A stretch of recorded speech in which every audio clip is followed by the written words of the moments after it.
back to another episode of Collector's Quest. I'm Tyler here with Johnny, who has a very special collecting tip to start off the episode. Oh, yeah. Hey, guys. Remember the 3DS? That old gem of a system you probably used to enjoy playing? They had these, pretty cool plates on some editions of them, the new ones, where you could, change and swap them out, which I thought was super cool and the best.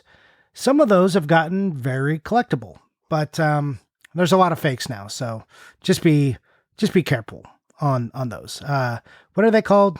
Cacique or something? It's Kisekae. I'm going to say it wrong. Anyways, those plates the expensive ones are often faked, so make sure that if you were buying one, that they have the Nintendo emblem on the back, because if it's just a flat gray background, that one is going to be a fake one from probably someone just 3D printing it. All right, I'm going to engage you on this very stupid topic. How is there a big enough market for used open 3DS collectible faceplates to the point where making any amount of fakes could be at all profitable? Okay, so the one I want, for example, and I've been tracking for a long time, is the Teresa plate, Boo. It glows in the dark. It's pretty awesome, but it usually goes for about $300. For just the plate? Yeah, there is no special edition 3DS. These were sold individually, and there was a lot of these plates that were sold in just a little blister pack, and lots of different themes. And some of them are, I guess people will say rare. I don't know how rare they actually are, but they're expensive. And you might think, oh, well, most of these were sold in Japan, Johnny, so if you just were smart and went to Zen Market or something, no, they're expensive there too. So they're ubiquitously expensive for some of them. Some of them are just $25 and you can go get a fun one and you can slap it on your 3DS. And then some of them are just super expensive, like any of the ones with Boo. And some of the Pokemon ones get up there, and some of the Kirby ones aren't too bad. But yeah, there is interest for these, and they get expensive. Are we still playing our 3DS? Are we you got to show off your flair. You got to be like, oh, I got my $300 faceplate. Oh, you're street passing me, and you don't even have a faceplate on your 3DS. Oh, I'm not even gonna open your poor person street pass. Yeah, that's pretty much how we do it. I think, yeah. All right. They're fun designs. So I think there was 76 numbered ones or something. I can't remember. But some of them get dumb expensive. I hate this. Okay, I get if you're Mr. Pokemon and you get the Pokemon Special Edition complete in box or new in box and it has the faceplates because it's the boxed thing, then yeah, sure, because the box shows the faceplate on it, but just buying a little 3-cent piece of plastic I can't handle that. Yeah. Well, and there was a lot of 3DSs that came with special plates too, and some of those they sold individually. So the best value you can actually find is finding someone who's just selling their 3DS with the plates on it. But yeah, some of them get dumb, a lot of them, it's just a 3DS will suddenly be, it's it becomes any special edition 3DS because people don't really, they just want that design, but suddenly it's $300 rather than, just $10 for these dumb plates. Yeah, but the Teresa one's always expensive. There's one that have the 30th anniversary logo, and that was a special edition in Japan, I think. So the plates there come with the 3DS, but yeah. That's do you know where the anything money about is. the Xbox 360 faceplate collecting scene? I know those came in crappy blister packs that I would never want to collect as well. I don't. I don't know anything about I'm going to eBay. I'm looking up Xbox 360 faceplate. I'm going to look. I know it's going to be the highest buy it now, but whatever. I want to see what someone is asking for the best 360 faceplate. Oh yeah, it's a graded VGA 95 E305 limited edition. Oh, E3 2005 archival case. It's the Xbox. It's the launch edition. Oh no, it says E305 on it, and it's sealed. It's $10,500. There's actually two of them at that same price. Yeah. Oh wait, no, Anyways. one is an I made this developer launch team exclusive faceplate. Excellent. The same seller, also $10,500. So, bringing it back to these Nintendo items, here's my tip for you.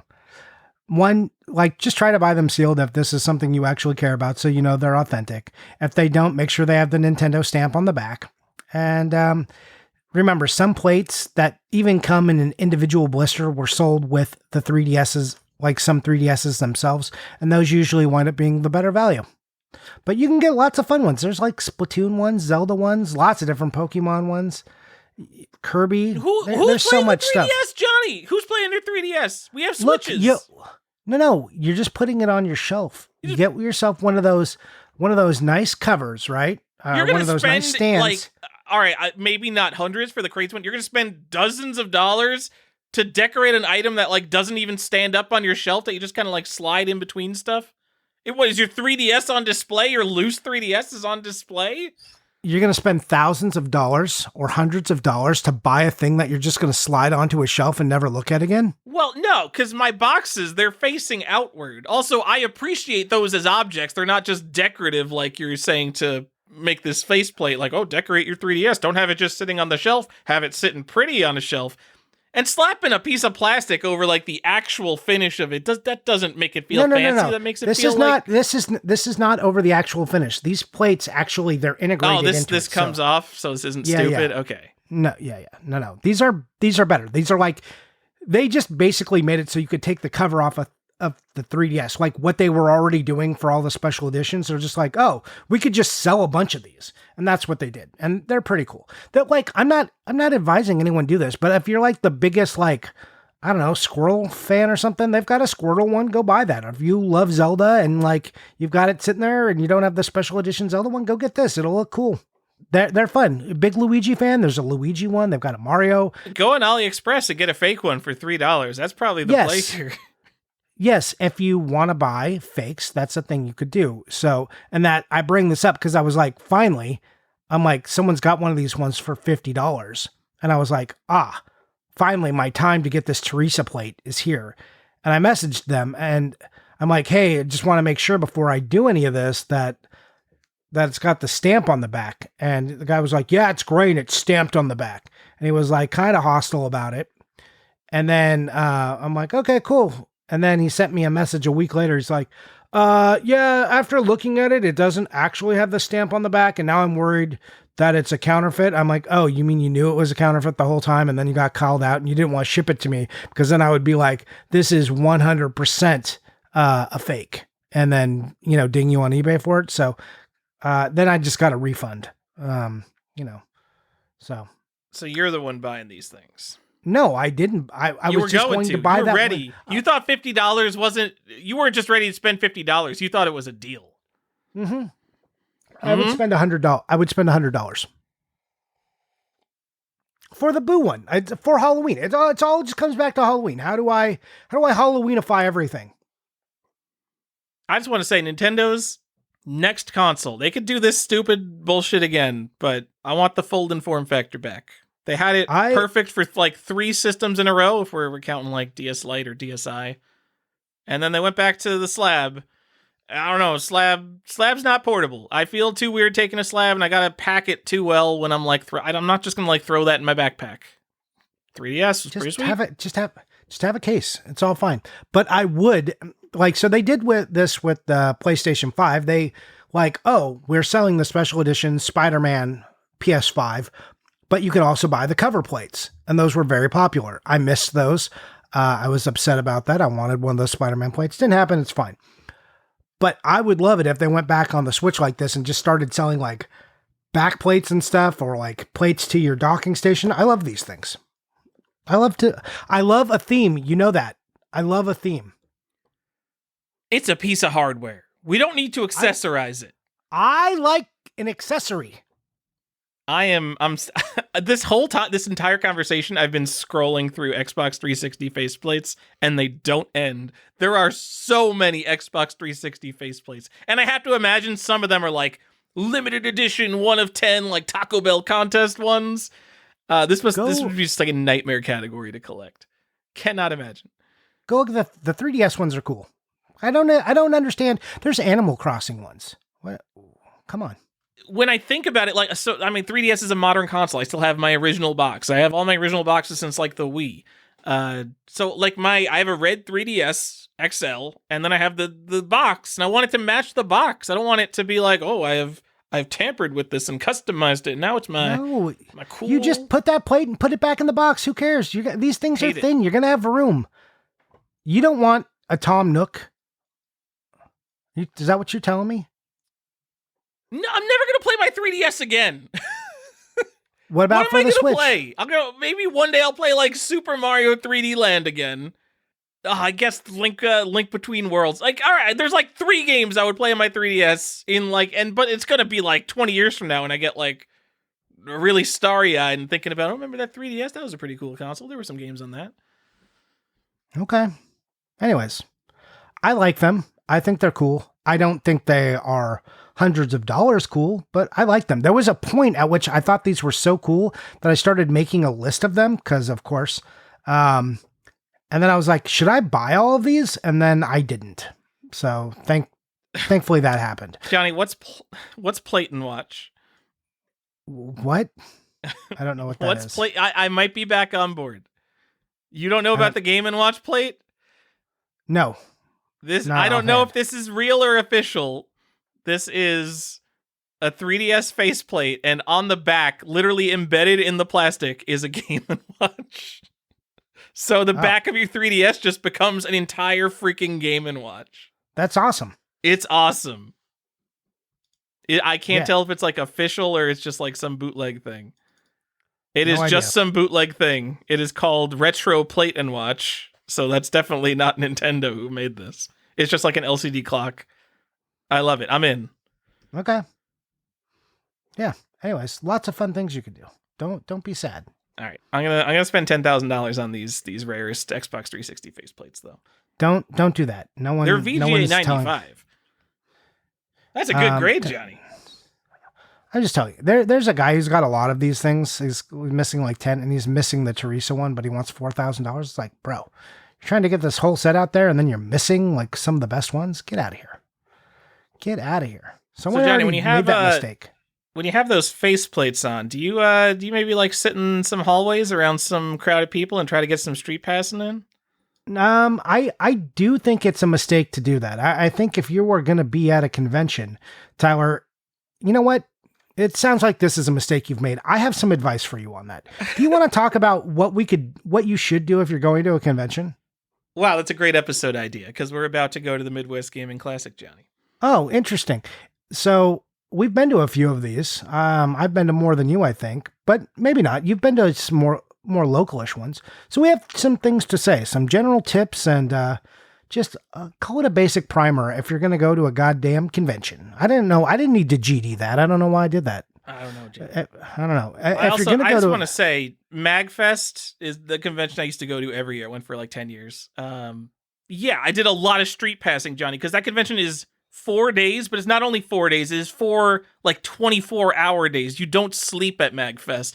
So sometimes you just run out of energy, and what you want to do is sit in the hallway and just get infinite street passes. Because for some reason, Street Pass seemed like a good idea when we were all playing our 3DSs. Yeah, I don't know. My wife used to take it to Disneyland and Street Pass, and then she'd get a lot of international people, and she loved that. Oh man, yeah, that's why I love it. Because at a convention, like you get all these things. It's like, oh, dude, I got a Hawaii. Yes, got a Hawaii.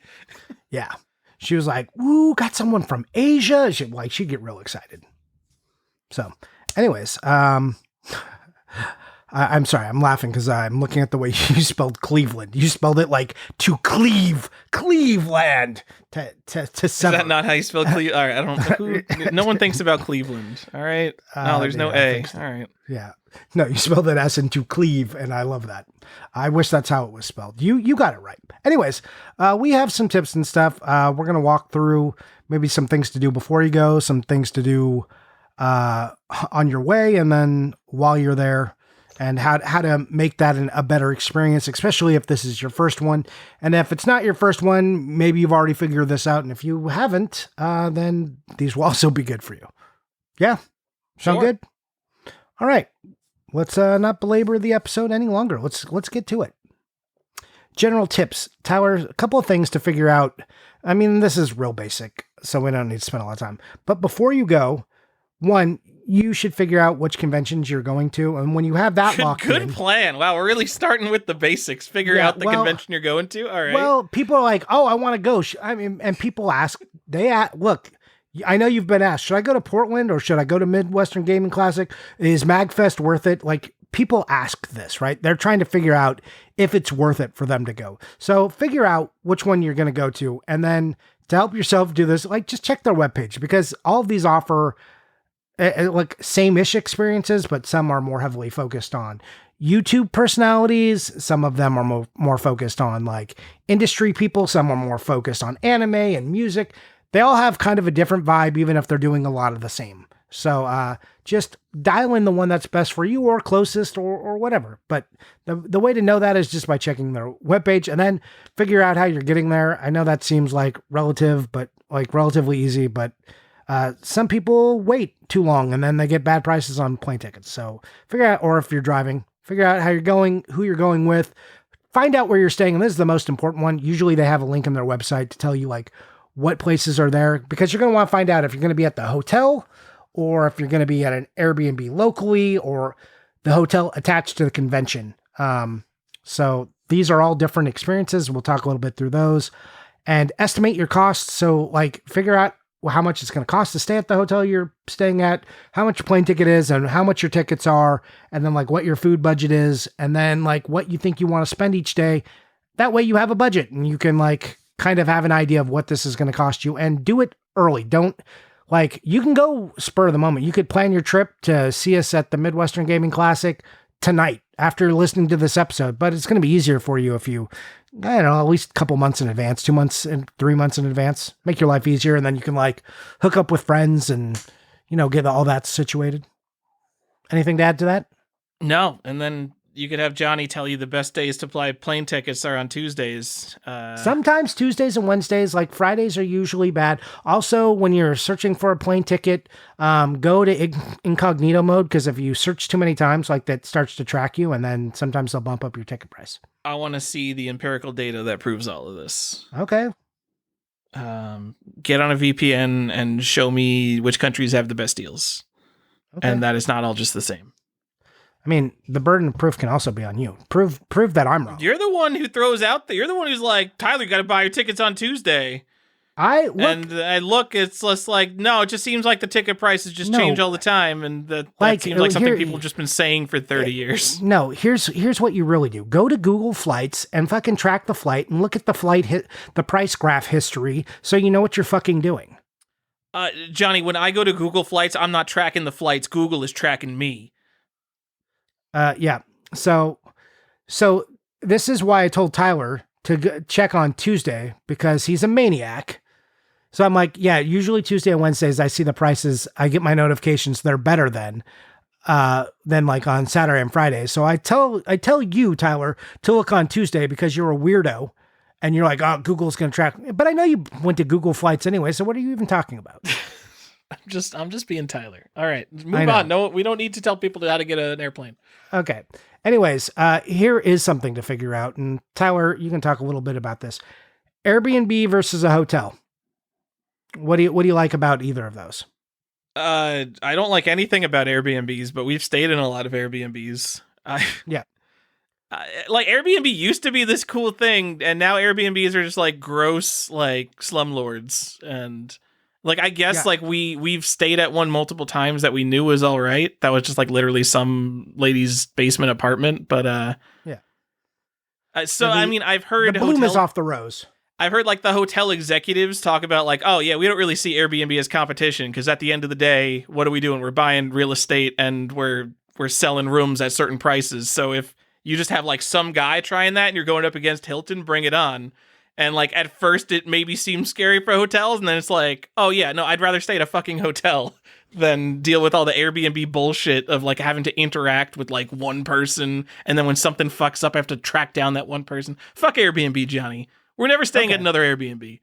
Well, I don't know if that's true. And so here are my caveats for Airbnb. Like if you have a large group, sometimes it's nicer just to get an Airbnb, like especially if you're going to be hanging out at a place, like, because sometimes it's hard to hang out in a hotel room. Like if you plan on going back, like, oh, we have like a living room space, we can hang out, we can see each other. That can be part of the experience.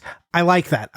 But get yourself like a good house with a bunch of people. That's all fine. Do you remember the guy in Portland outside our Airbnb who told us he was going to murder us? He was going to like explode us with a bomb. He's going to blow us up. Yeah. But okay. We had a good, but yeah, it was like, good Airbnb. That was like a nice Airbnb, but I blame that on just Portland. But it was cool. Me, you, and Mr. OGCIB hanging out in there, and like when we did it with Stefan, like that was a nice part. I enjoyed that part because we're all in a place together. If you all go to sequestered hotel rooms, that's a little bit of a different experience. That's all I'm saying. Could have been in one hotel room. Could have been cozying it up, having the real convention experience. That's what me and you were doing, and I hope you brought your AirPods because that's something you're going to need. I'm a snorer, Johnny. Me too. I don't care about people snoring. I'm a snorer too. We'll snore together, Tyler. Me and you. It's gonna be great. Just me and you, two bears in a cave, snoring it up. Anyways, so that's something you could look forward to. Airbnb versus hotel. Here's the hotel perk you're really gonna get though. Most convention centers have hotels very close to the convention center, sometimes connected to it, and that is a gift. That like being able just to like leave the convention center for an hour if you're tired or just like want to go put stuff down, that's like a big perk. If you're in a hotel 10 blocks away, then that's not a perk. So that kind of changes that. But if like, I really do love having a hotel right at the convention center. Dude, yeah, like it, like even like across the street, having it just like right there with being in the same building is so much better than even having to just like cross the street with all your stuff. Yes. Yeah.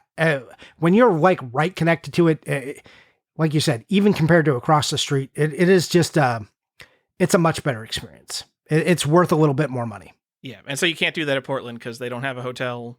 Is there any hotel like near Portland? There's a couple, center? But they weren't like really nice and they were like super expensive. And I'm just like, that's why we always get Airbnbs there. I don't know. They need to build a tower on top of that convention center. It's ridiculous. It's such a big convention center. I know. And it's like when we, like if we were at Vegas, we'd just be like, how close can we get if we were on the strip? I don't know. Like this is like better. Midwestern Gaming Classic has a hotel connected right to the convention center. So that's going to be, and you were just able to get it though, right? Yeah. Because MagFest, so it's at the Gaylord Resort, and it like the Gaylord rooms sell out instantly. It's like a limited run game in 2018. And then if you're poor because you didn't get that instant ticket, then you stay across the street at the Westin. But then all of a sudden, all the hotels in National Harbor fill up, and what you're gonna stay like a 6-minute Uber drive away. Oh my God, why even attend at that point? Yeah, well, I mean, at that point, 6 minutes. The minute I'm like further than I'm comfortable like walking with my armful of crap, then it doesn't matter how far away I stay as long as I'm within driving distance. Yeah. Anyways, that's just part of your strategy. Those some things to know about Airbnbs versus hotels and what kind of experiences you can expect. And if you're lucky, you might even get one with a weird dungeon in it that Stefan and I stayed at. It definitely had a sex dungeon, and that was weird.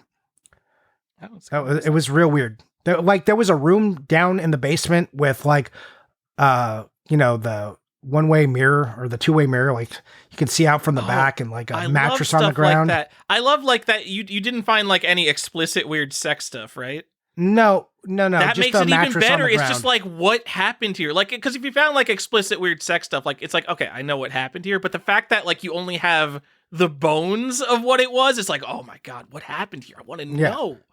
These people definitely have an OnlyFans now. That's what those people have. Anyways, before there was OnlyFans. Anyways, you should also select what convention you're going to. Like we said, there's a few big ones. You want to give me a rundown of those?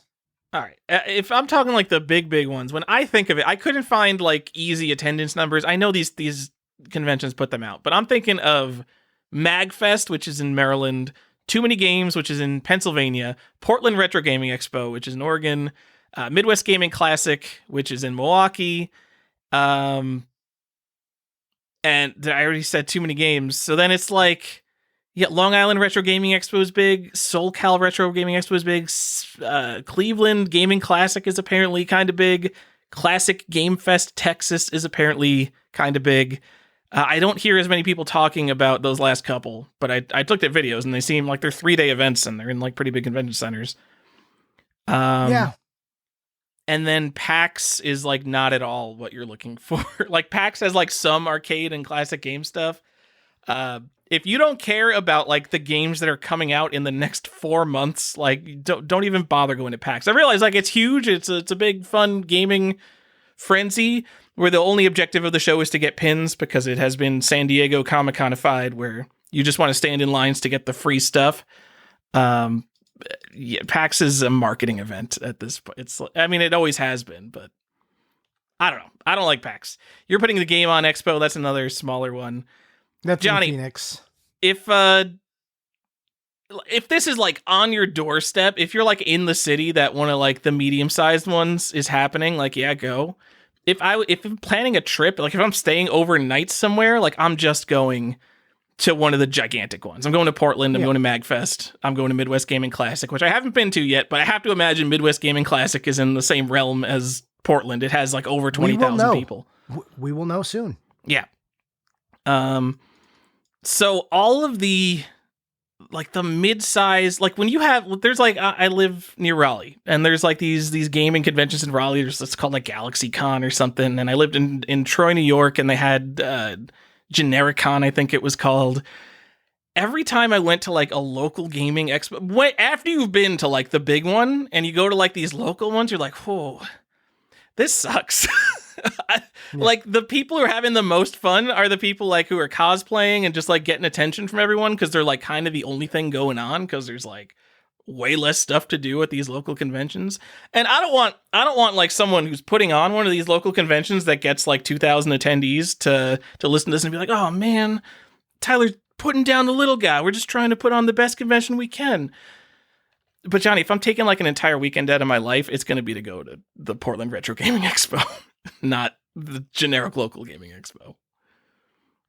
Yeah. I'm so sorry to the smaller gaming conventions.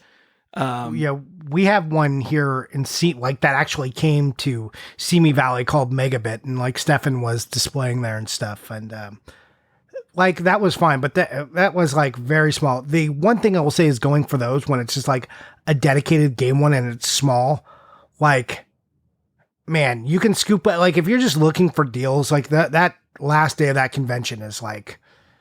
The competition is low, and you can scoop up a lot of stuff if that's what you want. I mean, the limited run games, they put on their garage sale, which is, it's a small gaming convention where a bunch of vendors come out and sell stuff. That's like right next to me. And like, I went and I bought nothing. I couldn't even find, there were so few like vendors selling good stuff that I just like couldn't even find anything to buy. And I realized I have a lot of games. But I mean, come on, I also want a lot of games and a lot of variants like that I would buy even at market price. And like, if there's 20 legit vendors at a place, like I'd rather, like, this is not the point of conventions, but if I'm going alone and the point is to buy stuff, my time is literally better spent on eBay.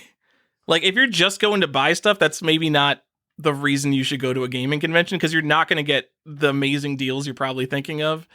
You're probably not going to find what you're looking for. You should be going for the social experience or the panels or to play games, partake in tournaments, things like that. True. So the last one in Simi, I guess, was February 25th. Tyler, I didn't even know. It literally was down. It's literally couldn't be closer to me. It's like 2 miles from my house, and I didn't even know it was there. Those targeted ads just aren't working. No, Adblock is ruining small gaming conventions. We can't reach the people in their own cities. Anyways, so I agree with you though. Like if I'm traveling, just go to the big one. The little ones are like, again, if they're in my backyard, I'll go unless I don't know about it. Sorry, Megabit. Yeah. It is fun. I have watched a couple YouTube documentaries about like really failed gaming conventions where like 150 people show up. It like similar vibes to that Willy Wonka thing that happened in Ireland or whatever. Oh yeah. I do like the really failed game conventions. That's some good stuff. I do appreciate people that swung and missed. All right. Anyways, we talked about whether local cons are worth it. So let's talk about. Yeah, we just chat all over your local favorite small gaming convention. Yep. What do you do at a gaming convention? What do we do? I'm going to go. Like, what am I actually going to get done there? Johnny, I'm going to spend 2.5 days digging through the same bins over and over, waiting for something to pop up that is not there. That's all I'm going to do. I'm going to try to buy video games. Okay, so for a more general answer, you're going to probably buy games. The other things you can do there is attend panels, and the panels will vary. I talked about a little bit, like, depending on the convention, like what their focus is, like what kind of panels you're going to get. You might get a Nolan Bushnell, or you might get YouTubers. So they will vary. You would have loved the Classic Gaming Expo back in the day, Tyler. They just had like all the old Atari guys, like who were really in the soup making games and stuff. They just brought those guys out, and they were like the heroes of those conventions. You would have loved it. And they all talked and did panels, and it was in Las Vegas, Tyler. Oh my God, that sounds absolutely amazing. Like 2006, before any of the booms, like just games were everywhere. Every time I think about those conventions, I was like, this is the experience that Tyler is looking for. So this early 2000s, is what he wants. Yeah, it seriously is. Like early 2000s, it was the old men, old men now, collecting video games, and they were collecting like Atari stuff. And the people who showed up at those conventions were like those hardcore Atari collector guys. And then they had, because we're in America, and it would, like, this stuff happened on the West Coast a lot, you had like the actual Atari guys showing up. And now video games are so much more popular, and there's so much more interest. And obviously we've had our people move on, and now people are interested in saying, oh, the Super Nintendo, N64, GameCube. But we have none of the people who made those games showing up at the conventions. Now it's YouTubers. And like sometimes the people who do show up, we get the Atari guys. And then at Midwest Gaming Classic, what we're going to now, what I'm assuming is the marquee guest there is Scott Adams, like an Apple II adventure game developer. Oh, you mean Dilbert Hall of Famer? Not the Dilbert guy. Oh.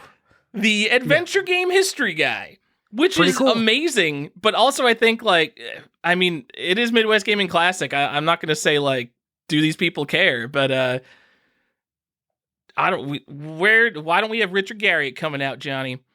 I don't know. You look at that guy on Twitter, that guy would show up. Come on, that guy's like responding to anyone and anything that tweets him about Ultima. I mean, I'm going to invite him to my son's birthday. See if he shows up. Say you have an Ultima themed party, he'll show up in his like crown with his sword. My son loves Ultima. He is 6 years old. Well, he will be 6 on his next birthday. Please come, Richard Garriott. Other things you can do there is most of these have like some sort of arcade setup or retro gaming area. There's a place you can play games. Most of them now are laced with competitions. It seems like every single one of them has the Tetris Championship, which is weird that they can have 10 Tetris Championships in 1 year, but I guess that's a thing that happens. Anyways, you can see some video game competitions if that's your thing. And the biggest thing to do, besides buying stuff, I think, is to see and hang out with people you only know from the internet. That's my favorite. That's what I'm part. doing. Yep, that's why I'm going. Look, the games aren't that big of an appeal for me. I'm looking forward to seeing everybody who's going to be there. I am looking forward to getting Scott Adams autograph on my count. So it's going to be cool. I do like the autographs. I think the autographs are worth the price of admission for conventions in some cases. So every time there's a new MagFest, I don't go to MagFest anymore, but it would literally be worth it for me to make a 5-hour drive and pay for like a $75 ticket if they had like some crazy Japanese developer that I really wanted an autograph from. Because like when you think of going to like Comic-Con, like you get Patrick Stewart and he wants like $135 for an autograph. So it's literally worth going to a game convention if you have that level of attachment to someone in games. It's just so rare to see good autographs, I think. Yeah. Now, like right now, like in the SoCal one, it's all YouTubers. So if you're like in love with Phoenix Resale and like chase after the right price, then those guys are going to be there and I'm sure you can get their attention. That's so weird. I mean, it totally makes sense. It's the right environment. It's just like, aren't the people attending this like the Reddit game collecting, a lot of that stuff? Like, don't these people like not like the Phoenix resales and chase after the right prices? Buddy, this is baffling to me. Here's my rant about this. I said I would do it at some point. You've opened the door. I don't understand this. So there's a lot of people there who just have like the resale channels. And I think it's like people imagining that they could be these people and that's why they like it, because they're like, oh my god, I too could go to garage sales and make out like a bandit and then sell that and make money, but resellers are scum when I have to buy it. Like, I don't know how they separate the two mindsets, but all these people, I see a lot of excitement. They're like, oh yeah, Phoenix resell, chase after, all these resellers are going to be there. They're so excited. I'm like, bro, they're going to be in the convention before you. They're going to have vendor badges. They're actually going to have like better than vendor badges, because they're going to be the talent, that's there. And I use that word as loosely as possible, but they're going to be in super early, going to all of the booths. If there's deals, you brought the deal hunters in and you're excited about it. They're going to get your deals. I just, whatever. I don't understand. I don't understand the excitement. That's so funny. But you know what, Johnny? It's like going to a seminar from like a sales guy. You're not there you're not making the money at Midwest Gaming Classic. Everyone there's a reseller, technically. You're going there for their talk and their experience and to get some one-on-one time with them. They have YouTube channels where all they do is talk. That's it. All they do is talk. Any advice they're going to give, they've already done it. They've filmed hours and hours of themselves doing it. Anyways, Tyler, I don't understand. I don't understand the appeal. Yeah, I think, Johnny, it could be a generational thing. Even for millennials, I think it could just be that YouTubers have become such personalities that they are maybe they are the big get. Maybe. I understand that there's like an age gap and a generation gap, and I am on the other side. I'm a boomer collector. I get it. I'm on the wrong side of this, but I'm also like, all I hear about is from the younger kids is that they can't get a deal, and you just brought the guys who are going to take all the deals. Anyways, it's ridiculous. Also, like, half of the people that are attending this thing that I've seen like guest lists for are people's YouTube channels I've 100% blocked. Because I'm like, I'm just not Johnny's interested a very in the different style person from me. I'll watch some video game collecting YouTube. I just don't care about that content. I'm like, I don't get anything from watching someone else go after a game. Like, the kind of content I want, and it's the bullshit we do here, and that's why we have a podcast about it, Tyler, because I want to look at weird stuff. So why don't you listen to Get the Greg Games' podcast, Johnny? That's the content we do, more or less. Except the seal. Oh, you just can't stand anyone who makes a YouTube face, can you? I can't. That's very weird. But I hope he's at the SoCal event. I hope they bring him. He's Canadian. Well, so? What does that have to do with anything? He's not going to come to some stupid American gaming convention. Unless maybe, I don't know, Portland's close to Canada. I don't know how it works. Sure. You understand how planes work, right? Well, also, like, he probably wouldn't be paying for it if he's coming as a guest, right? That's the thing. Johnny, what else? Speaking of paying to bring things, what should we bring to our gaming convention? Well, so there's a few things. Like, one, you should develop some sort of strategy for like how much stuff you think you're going to buy. I personally bring one carry-on. Planes are getting weird with like, if you get a free carry-on or not, or if you don't get a free carry-on, take a carry-on bag, put it in your luggage and just check it and see if you're going to need it. But bring something you can bring stuff back in. You should definitely, like, that's just to get to the con. But when you're at the con, definitely bring some water. Don't count on what facilities they're going to have there, because it's going to be questionable at best. You should bring probably a battery pack for your phone, because if you're going to be checking prices or like trying to reach people, one, good luck, because the internet's probably going to be garbage, but two, your battery's probably going to get super drained. You should bring a bag, Tyler, to put things in. What kind of bag should they bring, Tyler? I don't like having a bag. You don't like having a bag at all? No. So how do you deal with it? The smallest bag possible, a freaking plastic shopping bag. Because then I don't want to be the guy because like everyone's crowded around their little bins, and then someone turns and it's like, oh, I can't get out, my bag's in the way, it's hitting people, and I don't want to be that guy. So either as small a bag as possible, or something you could like hold in your hand. Like I don't like having a bag at all. I like having a home base somewhere, whether it's my hotel room, whether it's my car in the garage that's attached, and like every time I get a stack of 5 games, I go to my home base and I chuck that over there. I'd literally rather hold games around than have a bag. Yeah, I kind Maybe of I'm a agree with you crazy there. person. I just hate having a backpack at conventions. I feel like everyone Yeah. with a backpack is the most annoying person on the floor every single time.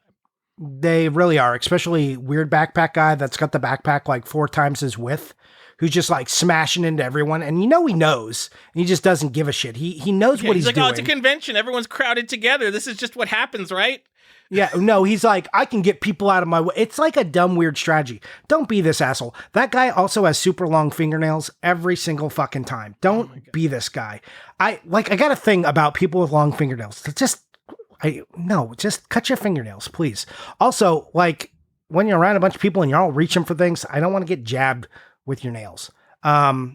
So yeah, bring some sort of bag. I can say like bring a crossbody bag if that's like you need just like a little something like to keep your phone in or like I don't recommend like you're gonna have cash is the other big thing you should bring. You should bring cash. So I don't like keeping cash just in my pocket, like constantly be pulling it in and out of my pocket. Also, you're bumped up against a lot of people. Not great. So like a small crossbody bag is kind of like an ideal thing there, unless you have some better device in which to carry your cash in. Johnny, my Patagonia pants have zippered pockets. Okay. Also a good idea. You like have some, I'm not saying people are getting robbed, but like you just reaching in and out of your pocket is risky because you can People are 100% getting robbed at game conventions. Are you kidding me? Well, like, I mean, maybe not like pickpocketed for cash, but like people who like leave their games somewhere, like 100% people are taking that stuff.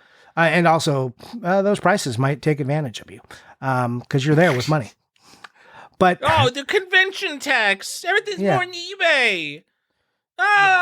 These sellers who paid money to have this table here are not offering me really great deals all the time. I mean, look, you can complain about that, but also if you know that, then just go buy it on eBay. Like, we'll get into that. Okay. Anyways, box protectors, like you'd be surprised how few box protectors are at those conventions. So if you want some and you know what you're looking for, then just bring a couple and bring them with you so you can put your games in nice box protectors. When I went to Portland, I brought a stack of like a couple hundred. You gave away a bunch, but I sold some. I think I sold like $200 worth of box protectors. Just like, and I wasn't like really making much money on them. I just like, it's like, I'm going to be the guy who has got box protectors at his booth to bring people to the booth. And it was an excellent strategy. Honestly, a good strategy because there are people who are like, oh, captive audience. Let me sell my $1 box protectors for $4 or $3. So like if you have old box protectors to get rid of, you could probably sell them for like $1 each. Yeah. I think I was selling like, they were on average like $1 each and I was selling them for like $2. Like, I think I gave you one free if you bought $10 worth or something. Hey, if you're bringing your games to a gaming convention, how about you put box protectors in all them, Johnny? Why? Why? Let's put this on the sellers. What? Why do you have boxed games not in a box protector? What's going on? I don't care if you're selling them. Even if you're selling them, you have to transport them. You got to keep them somewhere. They should already be in a box protector. I mean, a lot of these things is because they have so much bulk and trash that wouldn't be cost effective. Oh, hey, if you've never been to a gaming convention before, prepare to see the plastic totes full of the same 100 games that have been dragged out since 2006. Just like the same ratty NES games that no one will ever buy at any price. So, yeah, if you really want to know what the common trash is, this is a way to find out. Do your homework here while at the convention. Anyways, other things you should bring. This is Tyler, and I recommend this as well. A game bit screwdriver. You want to be able to open the game sometimes. If you are spending a lot of money on it, and like if they don't want to let you look at the board, then maybe it's just not worth buying it from them. Yeah, I mean, I think I don't think I've ever seen a fake game that I couldn't tell from the outside, but I know that some people are only confident after looking at the PCB itself. So yeah, not every seller is going to have a game bit screwdriver there if you want to look at the PCBs. Also, in terms of cash, Johnny, someone did ask us if the convention people usually take hundreds, and I've never had a problem paying in hundreds. Like if I buy something for $200 and I pay them with 200s, I've never had a person give me a problem with that. I'm not going around buying like an Atari game for $15 and handing the guy 100 expecting him to make change. Just know every seller doesn't have enough change. Like literally, they're all getting paid with 20s. So when you give them 5s and 1s, they're like, "Oh my god, I love you, thank you." So maybe a way to schmooze is to like, "Oh, I'll give you $20 for that with 2 5s and 10 1s." But yeah, bring as many 1s as possible. But if you are buying bullshit, and I'm often buying bullshit like little $2, $3 manuals and posters and stuff, it is a lot easier to not force them to make change because they don't want to make change. Yeah. So have a grip of 1s. Be ready to make it rain on these manual sellers. Or be a weird guy and bring $2 bills. Oh man, yeah. Everyone's gonna love you, dude. I got every convention. There is some guy who pays me in change. I'm not kidding. There's some guy who like spends $20 in change. And I'm just like, all right. I mean, I'm not mad at him. It's like, okay, changes. That's fine. Everybody gather up your Sacagawea dollars and go to the game convention and start making it rain. Yeah, so not just cash, but have a variety of cash. And here's a strategy I do use. You kind of joked about it a little bit, but I do lump my game deals into like $20 increments a lot of times. So I know I can make exact change. And then when I ask them, I like take 80 and then I can show them like 420 so they don't have to think about it, take time to break it, especially if they're busy. They can just look at the exact amount of money I have for the items and they don't have to do anything with it. They can just take the money from my hand and be like, okay, sure, go.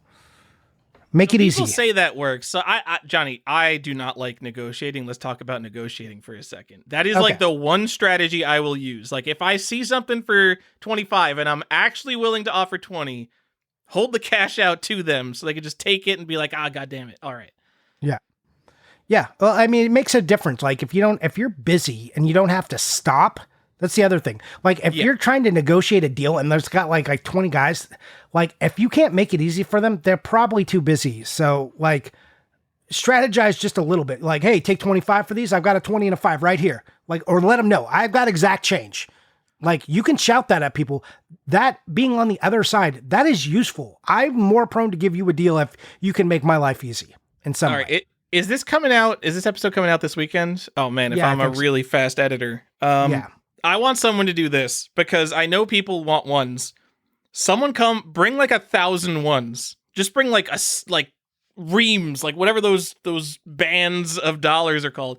And just, you see a $75 game you want, be like, I'll give you 75 1s. Or, offer him 60 1s and see if that actually makes them more likely to accept your offer. If you're giving them change. I don't know how bad change is at a game convention, but I just have to imagine literally everybody is paying in 20s, so it has to be a problem. Because games games are too cheap most of the time. Like, there are a lot of games that are less than $20 or between $20 and $40. So, and I know a lot of people are thinking, it's like, oh, why are we even doing that? We're in the digital age. I'm just going to Zelle you. I'm going to Venmo you. I'm going to PayPal you. That works sometimes. And sometimes people have Square readers and can take cards, but that's not all the time. And like sometimes vendors are going to be like, oh yeah, I can take your credit card, but there's going to be fees and I have to do taxes. A lot of times if you just have cash, you can get away from having to deal with that. So just be aware of that. And sometimes the internet just sucks because you got a bunch of people in a small room trying to do the same thing. So it's fine. Sometimes that works out. You'll know better once you get there, but we have definitely been there and then being like, I can't get this stupid Square reader to work. Can you just like come back later? Yeah. And you don't want to be in that position. I just don't pay with a card. I just assume everyone doesn't want to take a card. I don't know. Maybe they do. But you know what? Even they're probably, like smaller sellers, not like the actual stores and stuff. Probably they want to cheat on their taxes. So you know what? Yeah. Help them out and pay them in cash. Yep. Yeah. Why pay the government when you can just pay those people? And that's like, again, and that's going to help your negotiating. If they don't have to like worry about like tax and all that stuff, like they can afford to take a little less. And then PayPal isn't tracking you because PayPal knows you made that purchase at the Portland Retro Gaming Expo. And then they're going to add that to your little profile online. They're going to know, oh, this guy just spent $300 at a retro gaming convention. That tells me a lot about him. That was just one transaction. Wait till they add up all $1,500 you spent that weekend. This guy's a high roller. Okay, Tyler. Yeah, I understand you're very concerned with your privacy, but you're not wrong on this one. This is something if you're selling, you don't want to get like dinged on all your damn taxes and have to fill out this new form. And especially now, it's going to be on people's mind. This is a bigger problem now than it's ever been. So you aren't exactly wrong. So I'm not gonna come after you for that entirely. All right, good. All right. What else? What else should you know while you're there? All right, Johnny, I want to talk about whether an early badge is worth it. And early badge in two senses. Some conventions, they'll let you pay more for like it's the VIP badge. It's got an LED in it. Whoa. And then you get like, an hour early access to the vendor floor or like the arcade or whatever. And then is it worth it to become a vendor to get on the floor while people are setting up? So what do you think about these? Well, one, the fact that vendors who are literally the people who buy and sell games for a living have access to each other's inventory before any of the general public, no matter what mega gold platinum VIP tier you are, getting access to the vendor floor early or being like first in line is probably somewhat pointless. Like, you probably don't have to wake up and line up for Portland at 5 a.m. because I know that line is huge. Because the vendors are already picking over each other's stuff before you even get in there. I will say I have a pretty wide eye for good stuff. Past couple years at Portland, I had a vendor pass looking at the floor. Like, I didn't see anything crazy that was like, oh my God, people should just get a table in here just so they can get in here and get all the deals before people are here. I have found good stuff like mint condition, Link to the Past. I found a huge lot of Complete in Box Virtual Boy and Game Boy games once, but nothing that would like. It sucks that like other vendors are gonna get that stuff before you, but I wouldn't call it worth it monetarily to actually vend just to get that extra, couple hours while people are setting up.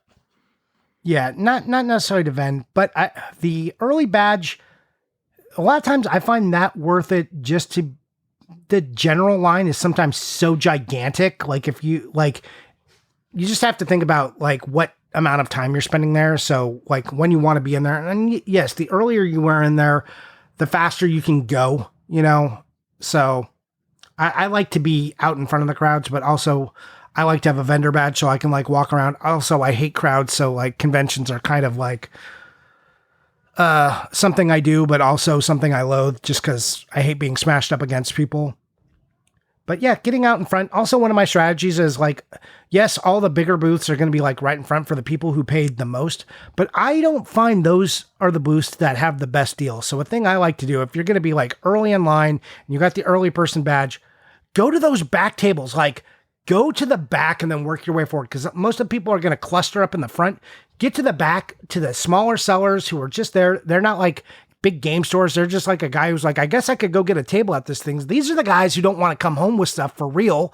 So like get out there and then like see what they have and start making them offers as fast as possible. So I think that makes sense. I will also say, no matter how early you get access to anything, you are dealing with, say there's 20,000 people at this convention and, there's 500 vendors. Every single one of them is in tune with some part of the gaming market. And if they're like a specialized guy, if they're the guy who only has PS Vita games, they know the PS Vita prices inside and out. And they're the vendor. So for the most part, you're not getting deals like you're not going to find a Complete in Box Legend of Zelda for significantly less than eBay price. You're not going to find like the thing that you're looking for like getting to the floor early is not going to get you this amazing deal like a garage sale or a flea market theoretically might if that crazy thing was out there. The things that I think you can get really good deals on are the things that not everybody is going to know about. If you're like some kind of Xbox specialist and you know that like, oh, this Xbox 360 game has like this weird trial insert that's super rare. You have to like come in expecting to find things that other people aren't looking for. Because if you are looking for Complete in Box Super Metroid, there's no way you're going to be the first person to see the Complete in Box Super Metroid. And even if the vendors pass it over because it's just like an okay price kind of thing, 20 people show up to a booth and there's a Super Metroid and it's like at all reasonable, someone in the first 20 is just going to pick up that Super Metroid. Like it's a feeding frenzy in the first 10 minutes. I don't think it's worth being in that feeding frenzy. I think it makes a lot more sense to go and look for, I really know that a 5-screw gotcha is a really cool thing. So I'm going to be looking for 5-screw gotchas in all the NES spins, like things that maybe aren't the most obvious things that people want. So I find like some of my strategies, like if we're just talking about deals in general, where you get deals, is again, bundling things together. Like Tyler said, knowing like some more niche info. Again, like if a game came with like any bonus stuff that it came with and it has that, like that's all perfect stuff. Like lumping stuff together is where you find the deals. It's like, okay, these are all fine prices. Like these are 5 items. They all have a fine price. They're all probably market value. But if I offer to buy all of them together, maybe now I'm getting it under market and I'm getting like 10 or 15% off. And that feels better. So that's where I see that you're going to find the deal. You're probably not winning the lottery on any of this stuff. So that's not the mindset I would go into. Hey, if you get lucky, awesome. There's always someone with the story of that like great hit that they found at a convention, and more power to you. But that's not what I'm saying to plan on. Okay. That's not what you plan for. That's you getting lucky. I think if you get like complete and box stuff, like especially cardboard stuff at market price, you're winning, because the good part about being in person is you can see and feel it and you get the exact condition and you're not worrying about shipping damage because you're the person in charge of transporting it at that point. So like if you can get it for eBay price, that's a win for me. If you're selling at a game convention, don't listen to me. Lower your prices. Everyone, I want to pay less than eBay. But no, if you have an eBay price and I could just see it and it's in good condition, then it's like, yeah, fine. I want this one over the eBay one. Yeah. Most sellers will negotiate and they come, and a lot of their prices are built into that. But some people will just tell you straight up, no, I'm not negotiating. Usually I will negotiate, but there's been times where I will just like make my prices low and I'll just have a sign that says, I don't negotiate. My prices are low, because I know what I priced everything at. Yeah. And literally every asshole, it's a game convention. Literally everyone is asking for lower prices than asking. So you're not being a weird guy by asking. Although I feel like the weird guy for asking when anytime I pick something up, no one listen. Again, if you're selling games at a game convention, don't listen to what I'm saying right now. If I pick up and ask you about a game, 99.9% of the time, I'm ready to pay the asking price. So if I'm offering you lower, I'm just completely bullshitting.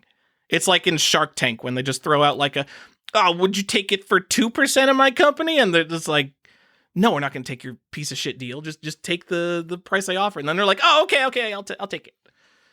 That's what I am at gaming conventions. I'm not. I'm willing to walk away if the price isn't right. I'm willing to walk away. Yeah. Yeah. Get a Johnny. If you're at Midwest, like come find Johnny and he will negotiate for you. Be like, hey Johnny, this guy's got an SOS on Super Nintendo cartridge, and it's one of the last cartridges I need for my set. I need you to go over there and get it to me for $50 what he's asking, and Johnny will do it for you.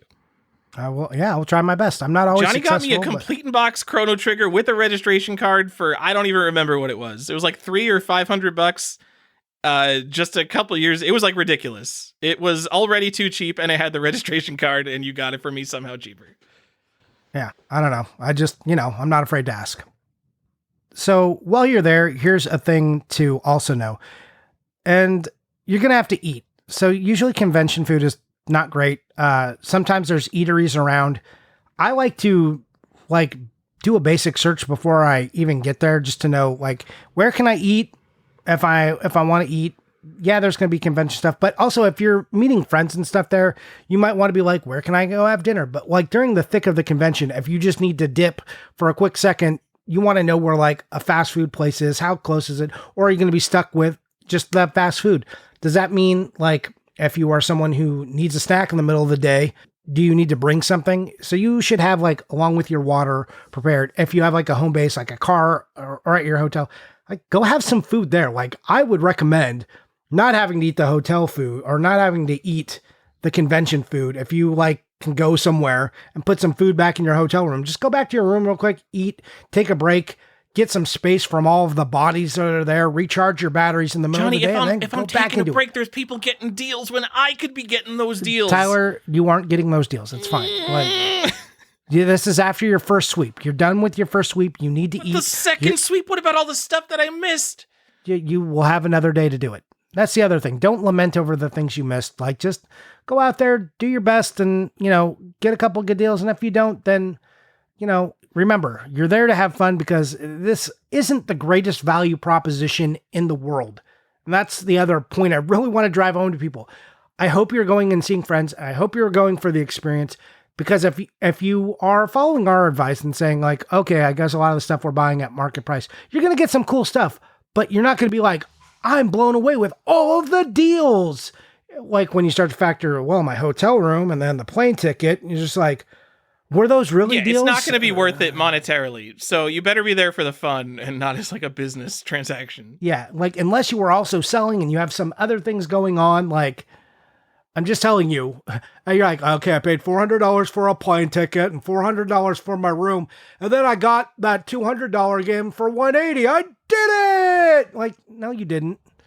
You are still down money, and you like had to travel and you're going to get sick. Like, it's all these things are happening.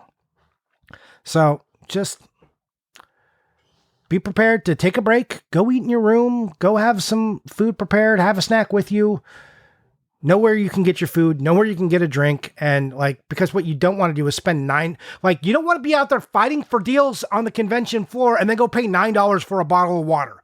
That you just lost. And then the only people who won was the convention center. And I'm just morally opposed to that. Just don't do it. For food, I would, at Portland, just look up the second closest restaurant to the convention center, because the convention center is going to be a madhouse. And then like there's two restaurants like on either side that are like right there. And you go like one coffee house down and there's no one there. I literally went to like the second closest coffee house. It was empty. And there's 20,000 people in Portland Retro Gaming Expo. So yeah, the nerds are really lazy. They don't want to leave the convention center. First day there, like we'll be in Friday.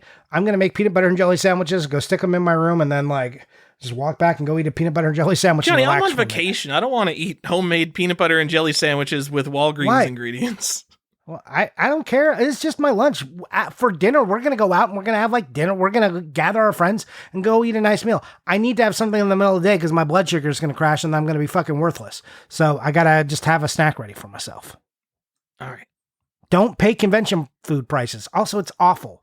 If I can buy a bag of M&Ms and keep them in your pocket, buy a protein bar, keep it in your pocket. I'm telling you, you're just going to feel a lot better. Anyways.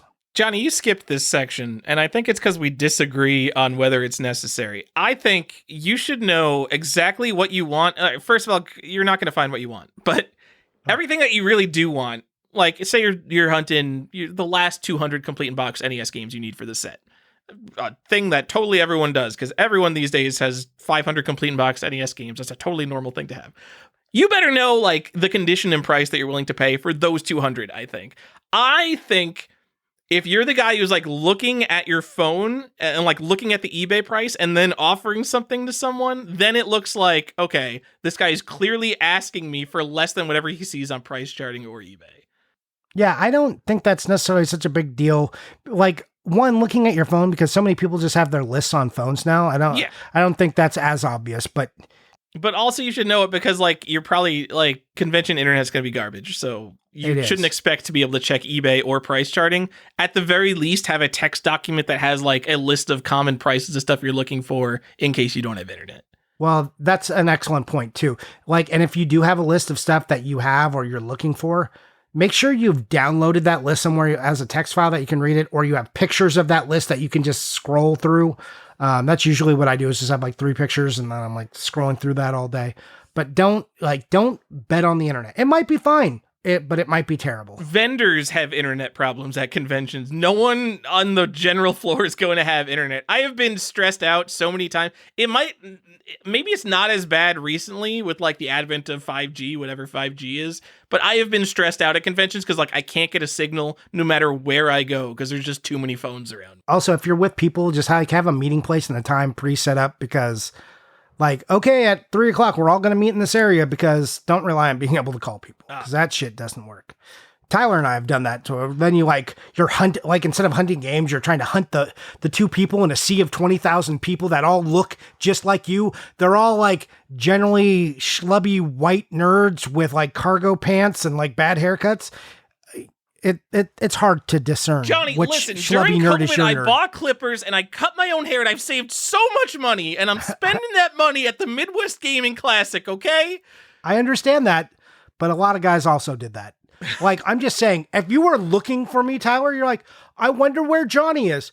Oh, is he the dude in the basic gray pants and black shirt with a beard and glasses? Oh shit. How could I miss that guy at the gaming convention? Oh, he's a little chubby. Oh, well, that really narrows it down. Buddy, I'm telling you, just pick a place to meet because we're definitely a type. You will see a lot of cargo pockets. That's all I'm saying. I won't be in a, but you will see a lot of them. I try to avoid the cargo pockets, Johnny. I like it's a nice pair of I have one right now. My shorts have like one cargo pocket and I hate it. I just want like regular. I don't even like wearing shorts anymore because they all have these freaking cargo pockets. But man, you have 2 cargo pockets. I'm judging how you look. Yeah. 2 cargo pockets is slovenly. Guys, we're all adults now. We got to fix ourselves. We got to get rid of these cargo pockets. That's all they sell for basic bitches. That's all they do. You have to go to pants. A lot of pants won't have them. You'll look a lot better. You don't have these. A lot of pants bulges. do have What are them. we? What are we? Solid Snake? We're carrying like smoke grenades on us. We're not doing that. I'm sorry. No, we don't you're need the carrying cargo around- pockets. We shouldn't have the cargo pockets. You're carrying your list. You're carrying your 3DS. You're carrying your nail clippers. Your screwdrivers. Come on, Tyler. We need those pockets. Johnny, we are men, and I'm not saying this in any kind of sexist way, but the people who make clothes are sexist. Our regular pockets are really big. You could fit an entire 3DS. Go find your girlfriend or wife or mom if you don't have a significant other and ask her to put your 3DS XL in her pocket, and she's going to be like, "What the hell are you talking about, Johnny? I can't fit a 3DS XL in my pocket." They might not even have pockets, or they might have decorative pockets, which is the dumbest shit ever. I feel for ladies and their pocket situation. It's real dumb. It's real dumb. Okay, but yeah. Also, don't be the guy who brings the iPad, like walking around with the iPad. Stop that. I've never seen a guy with an iPad. I love that. No. I would love if someone had an iPad. That's like having an iPad at a concert. Just like, hell yeah, man. Lean into it. You live that Apple lifestyle. That Your guy iPad definitely does has cargo everything. pockets. All right. What else do we need to know about that? Yeah, research your stuff. Be prepared. Know what you're after. I mean, if you're just after deals and want to see cool stuff, then don't do any of that and just be like amazed by the glory of all the flesh and the deals that could or won't be found. It'll be a wonderland of games and people for you. I like to be a little more prepared than that. Johnny, we wrote down know why you are going. I don't remember what we meant here, but there is something I didn't bring up. I went to MagFest for a very long time, and I got increasingly frustrated as the retro game vendors got smaller and smaller, and like I was really big into arcade games when I was going to MagFest, and like their arcade is okay. Like it's clearly not like super well maintained. They don't have like the maintenance staff to keep everything in like collector's condition. It's just like, here's the arcade that we keep in the warehouse for the other 362 days a year, and we drag it out for the convention type stuff. And like, because I was going with that in my mind that like, I'm forcing myself to go to the convention for these things, there were years I was disappointed just because like, if I'm going there to look for retro game vendors and there's 3 who like actually have games and aren't just selling like weird anime shit, I'll be disappointed. But when I start like, once I realized like, oh, I should be going to MagFest for like the concerts because there's 24/7 concerts at MagFest. And then like, once I just like go and just listen to music the entire time, I'm having a way better time because that's what I'm supposed to be doing at MagFest. So if you are into Famicom games and you're going to go to the Portland Retro Gaming Expo and you don't find enough Famicom game vendors, like you need to be appreciating what's there. Like who is there? There's some YouTubers, there's some panels, there's something there that it does better than other gaming conventions do. And maybe you have to be enjoying that. Yeah. When I put Tyler, know why you're going, just basically that, right? So you know why you're there. Just know in your heart, like I'm looking for games, but when that's not available, know what else you're doing there.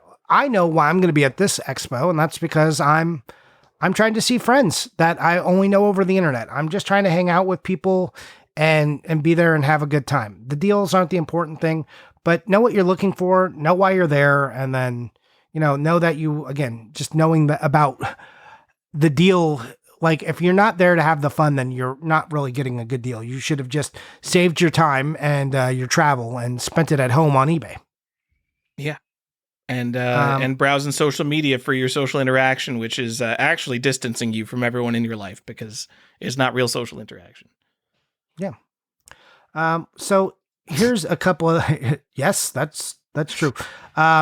We put that, you mentioned it, but a little bit, we put that as part of the bad, as the animification of gaming conventions, just like, and you use that, but it's also this hodgepodge of, nerds like this stuff. So every convention, because they got to appeal to a mass amount of people to make conventions successful, is they just will, there'll be a lot of anime, a lot of junk, sometimes comic vendors and stuff. And you're just like, this isn't exactly what I want. Portland doesn't, it has like some of that, but it's not too bad. I can't speak for Midwestern Gaming Classic.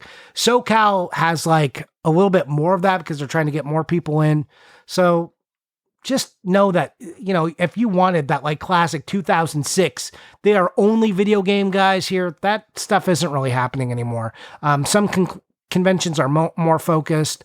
Again, now there's like a lot of YouTubers and stuff. So just be prepared for what that experience is actually going to look like. And you can do that by like going back to like search that in Instagram tag from 2023 and look at what happened. So you know what you're getting into.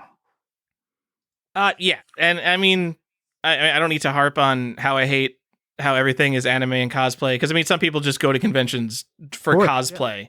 Yeah. But I was getting frustrated with how much MagFest, the Music and Gaming Expo, doesn't have anime in the name. It has become the Music Anime Gaming Festival. But whatever, people like anime. But that's why I loved Portland so much, because I went to Portland once and I'm like, oh my god, there's a game convention and it's only games. It's literally just retro games, arcade games, and pinball. It's like the things I actually want to be at the convention for, and the entire vendor floor is just full of that. So I was just at the wrong gaming expo for and that'll vary. Yeah, that'll vary from convention to convention. That's just, again, when I said like know what kind of convention you're going to, so you avoid that. But even like Portland has some stuff that's just like, man, you just know that dude on the unicycle is going to be there with a bagpipe and a stormtrooper helmet. Whatever. That guy's fine. It's not the guy. It's the vendors for me. Yeah. I'm sorry. I mean, I realize that vendors shouldn't be the core of the convention experience, but if I go on the vending floor and 50% of it is selling like cosplay leather accessories and shit like that, it's like, come on, like, if I needed cosplay leather accessories, I'm sure I could find your shop on Etsy. I'm here to hunt for fucking video games. Yeah, I don't disagree with you. We agree. That's why I'm very choosy about the conventions I do go to, because I'm looking for a specific thing. So let's talk a little bit about if you want to vend, because we've done that, kind of. You've kind of done that. I sure haven't. You've sold a little bit, but you've been on the other end of the vendor pass more like, and had to sit at the table. So there are some perks of being a vendor. You have a table for all of your stuff. You get to sell some of your extras. You get to meet other vendors. You get to see that side of the convention, which is a different experience. But that's not all good, because I mean, you do get early access, but you also have to do the thing where you sit at a table the whole time, which isn't great. It seems like work. So I very distinctly remember when you were set up in the side room of Portland with like 10 other vendors kind of deal, compared to like the room with like 200. It seemed like you were just in this sad little room and I was actually out having fun doing the convention stuff while you were selling the occasional game to the person who realized that your table even existed.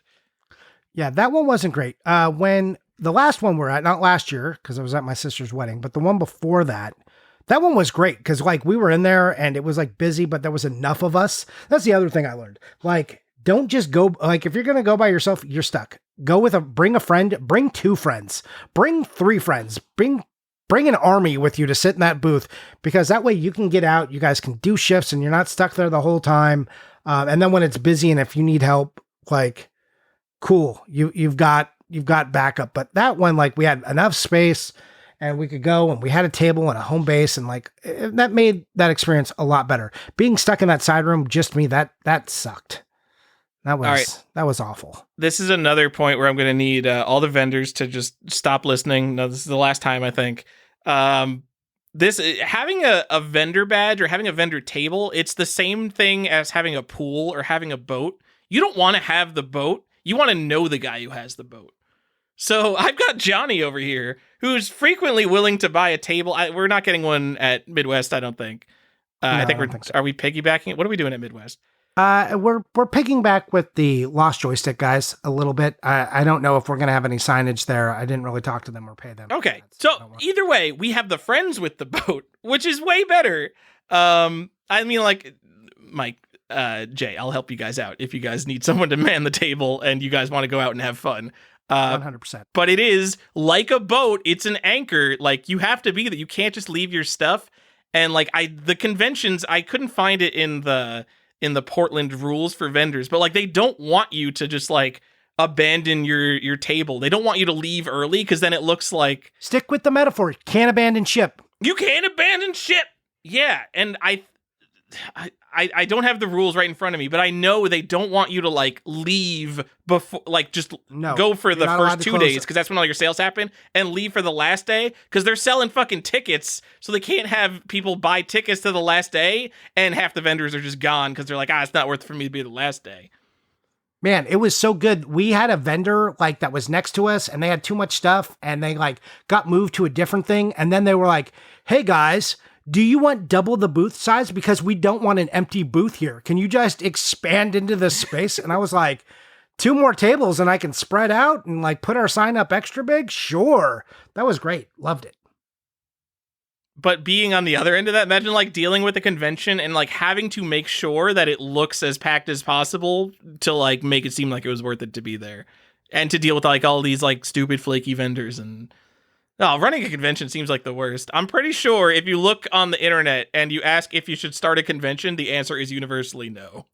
Yeah, 1,000%. I have no idea how there are this many successful conventions that we have. Like, even like you look at, like, I was looking at the Cleveland Gaming Classic is one I looked at a bunch of, which is like one of these mid-sized things, but it's really big for what it is for a convention that like no one has ever said like, oh yeah, you guys coming to Cleveland? Yeah. Well, like, and there's conventions for really everything. Hard. There's conventions literally for everything. It's ridiculous. Yeah. But the other thing, like speaking on the vendor side, look, you're hunting for these deals. Don't be an asshole to the vendors. Like, just try to be polite, speak to people nicely, like make a relationship. Like, if you just got, like I said, if you got money in hand and you can go quick, they're going to love that. But if you're just like being a shithead, you can ask, were you there a couple of the times when it happened? Like, I had a few guys just come up and be shitheads and like pick up my stuff and like throw it back on the table like and then ask for a deal. And I was like, absolutely not. I would rather take this home with me than give you anything because I am not counting on this money to survive. So, and that's the other thing. You have to know what kind of vendor you're dealing with. Me, I don't need your money. Johnny's an asshole. Johnny will make things personal if you do anything that slights him. I don't think you have to worry about that with most vendors. I think you do. Like, there's just no need for that kind of ruckus there. Like, but have someone like pick up your video, like, this thing is beat. I'll give you $20, and then like throw it on the thing when you've got it like priced at $40. It's like, no, absolutely not. Get out of here. Oh, well, you're probably not going to sell it, and be like, okay, well then I guess I don't sell it. Have a nice day. And then they come back like an hour later. Oh, you ready to sell it now? No, I will never sell this to you. Get out of here. It's not even for you at this point. It's 45 now. What's up? Yeah. Yeah. Like, just, again, know who you're kind of dealing with. I'm not saying don't go up to a table and be like, hey, you want to take like 30 on this? And they go, no. If it's still there on Sunday, you're there asking on Saturday, definitely revisit that price. Hey, look, I asked you yesterday. It's still here. I don't know if you want to go home with it. I got 30 if you still want to do that deal. But being like rude or shitty about it, it's probably not in your best interest. Remember, these guys are being harped on from everybody. They're going to have a crowd of people about them yelling and trying to get deals and wheedle shit out of them. If you are nice and reasonable, it's probably going to help your case more than just like being a big dick about it. Just saying. That's vending. Should you vend, Johnny? It depends. If you want to sell some stuff, yes. If you've got a whole crew of people with you that can kind of do shifts, then yes, I actually love it. It is actually my preferred way to be at a convention is to be a vendor, hang my sign, and then because I don't need 8 or 12 hours every day. It's long though. Like you have to understand, you have to get there early. You have to set up, you have to like stress about your stuff if you care about it. But yeah, like I think vending is awesome. I love being there because then you get to talk to people. People know where you are, so they can come and see you and talk to you. Like I love it. I 100% love vending. I don't have enough stuff to sell. I don't want to sell enough stuff. I need to see if I decided to sell stuff, it would be like my Xbox and Wii games. I'm not going to be the Xbox and Wii booth because like you go to these conventions and you like look at the vendors like, oh man, he's only got Xbox and Wii games. Oh, let me dig through it, see if he mispriced an Outrun 2006 maybe. Oh, he didn't? Well, I'm not going to buy an Xbox game because it's an Xbox game. No, I'd want to be like you guys were selling like, complete in box Wendy every which way at the last Portland. I want to be the cool vendor who has the cool stuff. I want to have some Sega Saturn games, Johnny. Remember that guy? There was a guy who had like 2/3 of the Sega Saturn set. I want to be a cool vendor. We had a pretty cool booth and we had really good prices. So if you didn't hit our booth, you missed out. And then if I knew you, then I was cutting friend deals too. So that's the other thing. Like if you go to a convention, you start to know people there, you start to get friend deals, and friend deals are the best because they're like, oh yeah, like I got a price at 100, but I bought it for 50. So why don't you give me 70? And then you're like, oh, okay, cool. You get those kind of things happening, and that's nice. That's nice. But also on the other side of that, don't expect a friend deal if you're not going to give friend deals. Don't be that kind of person. Don't ask for the friend deal, and then when someone comes to you and you don't give it to them, like get out of here. You will never get another deal, and I will tell everyone about you. Not Johnny is so vindictive. I think Johnny just likes power. That's why he likes being a vendor. It's not about power at all. It's about equity, right? Like let's just be fair. If we're all going to be like, hey, let's all be friends, I'm going to give you a deal. Then you're not going to give me a deal? Like, then no, I'm not going to do that with you. Like, let's all be cool. I would love for everything to be lower priced for everyone. So how do we do that? Like, then we merge our collective stuff and we take care of each other. That's how I operate. You know that, Tyler. Yeah. I mean, yeah, Johnny, I agree. I wish I had more game collecting friends.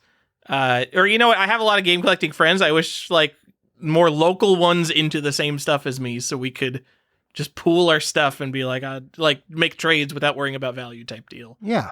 Basically, I want the third grade Pokemon trading card game experience. And I know you didn't play with Pokemon cards, Johnny, but you know what? I would trade a Machamp for a Dragonite just because, I have 2 of one and I need the other one and it didn't matter because I was just trying to complete my set. And that's that's the sensible way to do things because there are exactly as many Machamps as there are Dragonites. That's how trading cards are printed. But yeah, with friends, it's not all about economics, which is really nice. I think we've gone over that. Yep. Okay. So a couple things to wind down this. We said there are exclusive games. So that's a thing to know about conventions. Sometimes they have these exclusive games. There'll be some people who are just making exclusive homebrews, especially for that convention. Tyler, you've seen plenty of those. Like JJ Games has exclusive Midwestern Gaming Classic games, but you can also buy them from their website. But there's lots of times when people just come with their own exclusive stuff. Like, oh, we did a run of 50 or 100 of these, and we're doing it just for this convention. Or it's the first time they're selling that homebrew and they're there. So you can find stuff like that. If you want exclusives, there are real exclusives, not homebrew, but then there's homebrew exclusives. So there's some convention exclusives you can get for just being there. And sometimes that makes it worth it for people. If you're into the pins, there's always these damn pins, but I don't love those. You got any further on that? There's pins, Johnny. I don't know what's going on. So these Midwest Gaming Classic exclusives, there's people made a run of 200 copies of Guntner on NES for Midwest Gaming Classic. It's got an exclusive box. It comes with 2 freaking pins. I don't think a lot of people are making a homebrew and then just selling it at a convention. Although there are those. So I remember there was an NES cartridge. It was just Classic Tetris World. It was a list of Classic Tetris World Championship winners. It was like a very simple cartridge, but they made very few of them, and they were just selling them at Portland. And I bet, because NES is nuts, people are probably spending $200 on that now because it's convention exclusive. I don't like this because I think we've recently complained about San Diego Comic-Con and how it's all just nonsense. Like, it's a convention exclusive. Like, so what? But I'm looking, and there's a convention exclusive Cathedral. Is this the game, or is this just the Flask? Okay. This is a game. Nintendo The Flask Switch is included. game with a Midwest Gaming Classic exclusive, limited to 400 for $75. That's got to be like, all right, I realize whatever Cathedral is, I don't even know what that game is. There's got to be tons of copies out there, but someone someday is going to be like, this limited edition was limited to 400. And I got a copy for just $75. It is one of the rarest Switch games. This is the poop slinger of the Switch, even though it's just a limited edition. I hate it so much. It comes in a big box with a flask. Ugh. Yep. Does the Flask actually come in the box? I don't think it does. It has to. It has to. Does comes in. The box looks like a big box, and it says Premium Edition and Midwest Gaming Classic all over it. Okay. It also comes with some pins, but yeah, I'm with you on that. Look, you can get the stuff or don't. Depends if it appeals to you, but there'll be stuff. Collector's Quest will have a few exclusive enamel pins for people who find us, so track us down for our exclusive 2024 Collector's Quest pin. If you missed out on the 2022, those are gone now, but find us this year for them. I mean, if you told that to me, I would be like, well, I want the first year pin because that's the only one that matters. That's the rookie pin. Oh, well, the first year pins, those were 2018. Whew. And you have a full set of those. I sent them to you, but they weren't enamel. Oh, man. Were they like buttons? Yeah, they were buttons. I think I have those somewhere, but who freaking knows where those are? That's because that's what happens with pins, Johnny. Yes. Buttons and all shit. Where do they go? I'm sure I'm like, oh, let me put this here. This will be like a nice place for them, and this is like a bunch of little collectible tchotchke shit, and now it's gone! It's only been like, what, 5? You couldn't have given those to me much more than 5 years ago, and it's just gone. I will never find those again. I will be dead, and whoever's handling my estate will be like, what the fuck is the Collector's Quest podcast? When they're going through all my stuff, and they'll just throw it out. They're not gonna look at it. I'm just kidding. They're just gonna throw out. They're gonna see like a box of like manuals that I bought. And they're gonna be like, oh, it's just like some paper shit. Let's just chuck this. Also, we don't have exclusive pins. Like, yes, we have those like, yes. Yeah, 2018. Like, don't hunt me down and be like, Johnny, I need the pin, because I know someone will. Now it'll be funny if I do make the pin and make it like a secret thing. Who knows? Am I lying now? It's like, what, 20 days before the show? I don't have time to get an order of pins in. So I don't know what you have, but we do have a sticker. We have a lot of stickers. Oh, I have some magnets. I do have the magnets. The magnets are Patreon exclusives. Yeah. Unless you have a shitload, then anyone who asks for one can have a magnet. So we have the Collector's Quest sticker, but then we also have the CQ After Dark magnet. Yeah. Ooh. The magnet is cool. I love the magnet. I should probably make just a CQ magnet too. But so if you really schmooze up Johnny and you get 2 of those magnets, you could put one of the stickers over the magnet and then have a Collector's Quest magnet, which is exactly what I did. Did you do that? Johnny, I've got both of those on my refrigerator right now. One of them is just the sticker over the magnet. That's awesome. I want you to send a picture of that. Put that in the Discord. Oh, great. Yes, everyone's gonna really care. I want to see it. Just put it in the Discord so other people can. That's fun. I didn't know you did that. Johnny, I want to linger on this Cathedral thing. Why isn't this sold out? Nintendo Switch people are fanatical. Like there's all these stupid companies that make like these one of 999 type games. This is one of 400 at $75. Comes with a stupid tchotchke like flask. This doesn't sell out. Tyler, convention also, exclusive. Look at the date. Look at the date on that. That's last year's exclusive. Yeah, that's last year. Why isn't this sold out? It's just up on jjgames.com. Yeah, I don't know, man. Nintendo Switch collecting is dead. I'm calling it. If this can't sell out a convention exclusive, obviously it's not a convention exclusive anymore. They're just selling it online. But like this should have sold out at the show when they said like, oh, we're only making 400 of these and there's a freaking Switch game. And now like everyone's tired of that bullshit enough that they couldn't even sell 400 copies. Switch collecting's dead. I'm calling it. It's over. Wait for the next Nintendo console. Okay, well, I don't think that, but we'll see. I think that the idea, I think it's probably been a long time since people had really considered 100% collecting all the limited edition stupid bullshit is probably what it is. Unless you don't think that's the case. Maybe there's just not 400 people collecting all the stupid limited edition bullshit. I agree with that. So if that's the case, if they can't sell 400 of this like random convention exclusive, so there's not, I mean, this is categorical proof, there aren't 400 ultra serious 100% completionist Switch collectors. So the next time you buy that one of 2,000, or that's not even a thing anymore. Next time you buy that stupid pre-order unlimited run games, who are you going to sell it to? This proves there aren't even 400 100% completionist Switch collectors out there who are buying everything. So when you're buying one of 1,000, one of 2,000, one of 5,000, who do you think you're selling it to? The market doesn't exist. Maybe it exists. You don't collect full Switch sets. It's crazy. What are you doing? Changing our score from the last episode to a 0 out of 10 for Switch. You're a maniac. You're a maniac. But I think you're also maybe right. So, all right. Johnny, posters and manuals are what you need to get at conventions because I don't know if it's just that manuals are underpriced. Except on Genesis, maybe. People seem to understand the value of a manual on Genesis, but oh my god. You dig through a bin of NES and Super Nintendo manuals. I get upset that I don't need some of them because they're so cheap. Like, you'll just be digging through like NES black box manuals. They're like all priced at like $3. It's like, man, I really wish I needed an Excitebike manual of this variant. This would be super exciting for me right now. I mean, always get deals messed up. I've never overspent on manuals. Never happened. Yeah.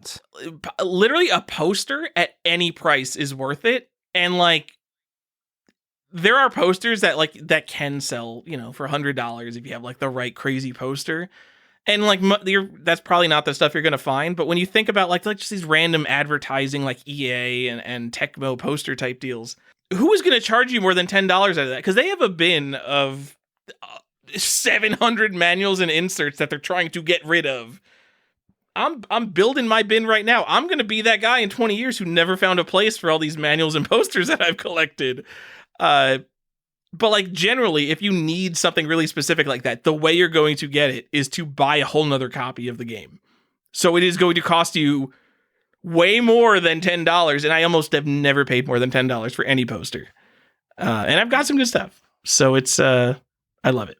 Yeah, it will depend, but I love hunting manuals and stuff there. A lot of times you can find deals on that, but I don't know. The world is changing. So we'll see if that still holds up. I hope it is. Johnny, I'm just going to spoil, maybe I won't spoil what it is yet.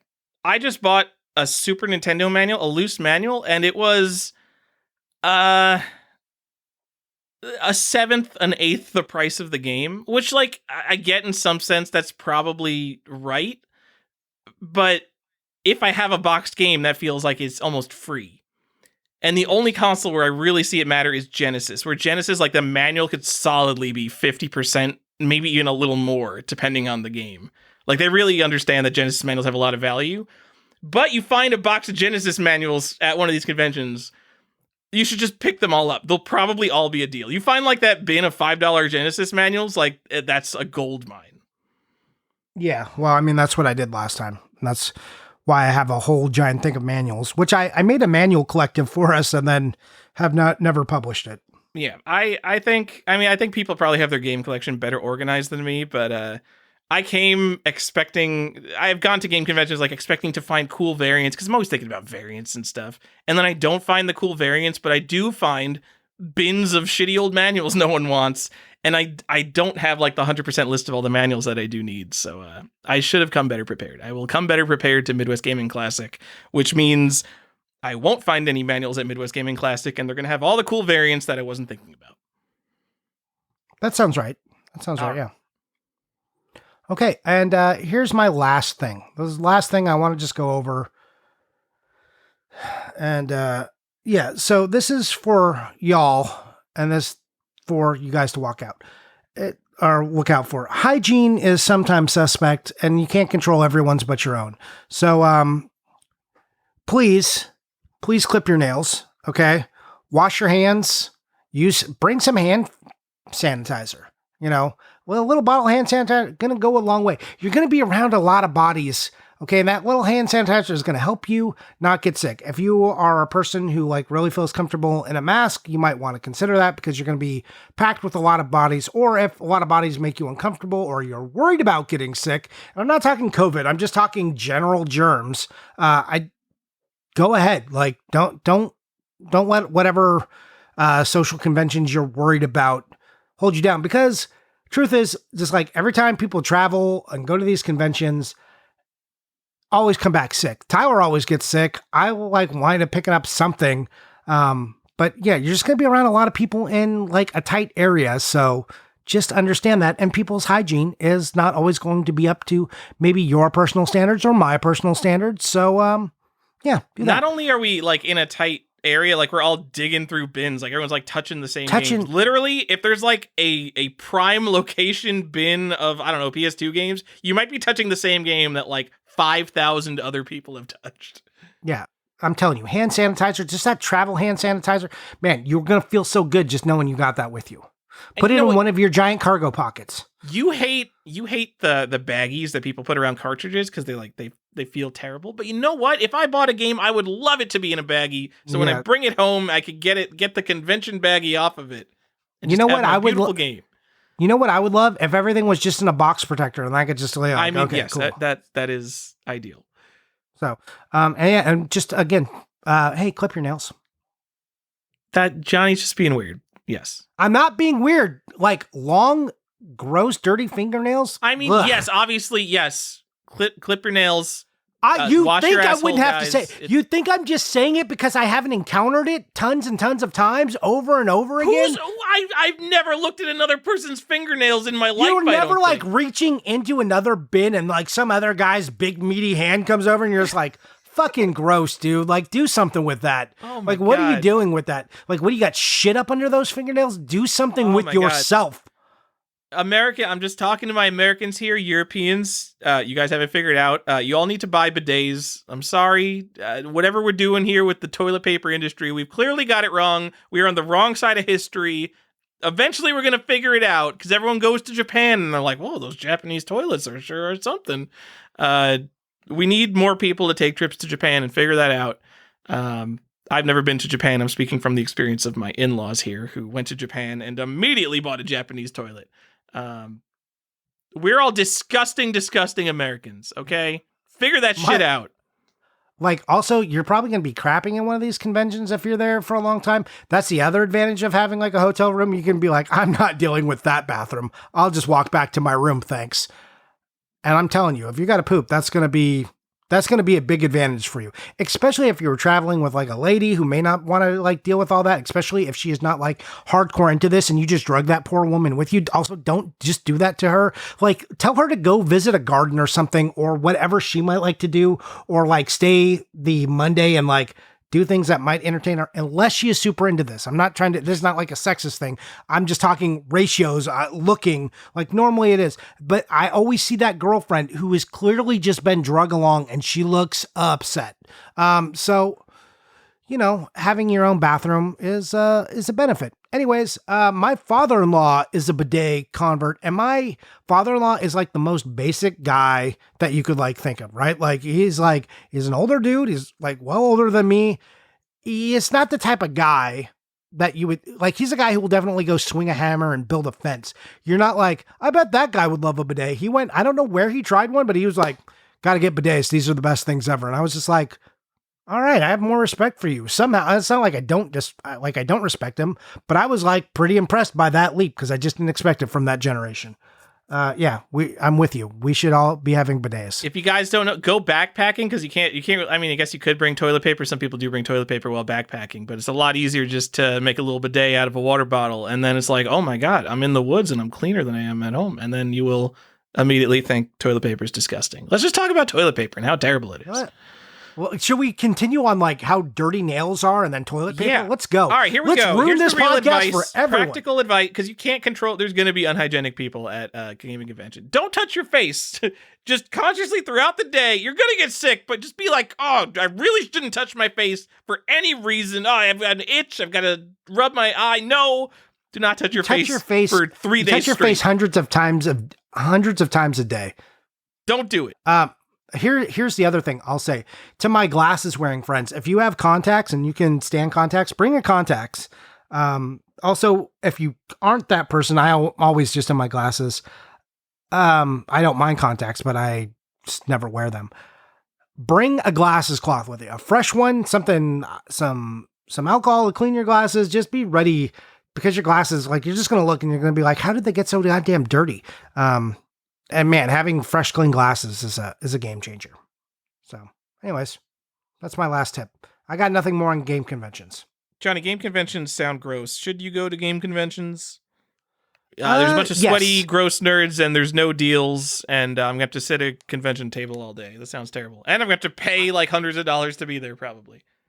Yeah, you should go. You should go because they can be a lot of fun, and hopefully you're getting to see a bunch of people and that's what we're there for. I can't wait to see everyone who's going to be at Midwestern Gaming Classic. I love when we go to Portland and see people I only see at friends. You have this whole group of friends that like are only your convention friends, and like you just have these couple times a year you get to meet up and you're just completely fucking off for the whole weekend, and it's great. Embrace it.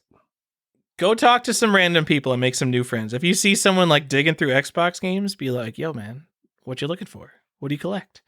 Because you know what? Everyone there is the same weirdo collector as you. And I love it because our hobby sucks, Johnny. All right, let's be real. Our hobby is buying shit and putting it on shelves and staying in our houses. It's the most insane hobby. Like, any hobby is better than collecting. Collecting stuff is nonsense. What are we doing? We are fulfilling our most base caveman instincts in like an unhealthy way. We're not gathering food and supplies. We're gathering mass-produced entertainment that we aren't going to play a lot of the time. And like what are we doing? We're taking pictures on social media and like showing off our coolest stuff. This is like the chance for you to actually get with people and experience the hobby together. They've got NESs and Ataris out. You can go play some games. You probably bought some stuff. You can like show off your cool stuff and like see what other people are buying in person rather than over freaking Instagram. It's great, Johnny. I love it. There's actually my favorite part of the day is when all our friends get together at the end of the day and we just look at all the shit that everyone bought. Love it. It is so much better than just like looking at Instagram pictures. Oh, it's so much fun just having a big pile of stuff. Yeah, I'm looking forward to like all these guys being like in the same hotel and we can like kind of get together at the end of the night and just like, hey, dump your piles out. Let's see everything everybody got. I can't wait for that moment. Yeah, because you're going to be friends with all the same weirdos. Like if you're the Xbox 360 guy, you're going to get together with all the Xbox 360 people, and you're going to be like, oh no, man, you got the Minecraft with the 2-week Xbox Live trial, huh? That one's really cool, and you're all going to be into the same like weird, stupid stuff. Oh man, it's great. It's good. Game conventions are good. You should go to them. Yeah. So Portland, it's me, Mr. OGCIB, and Tyler. And we're all there.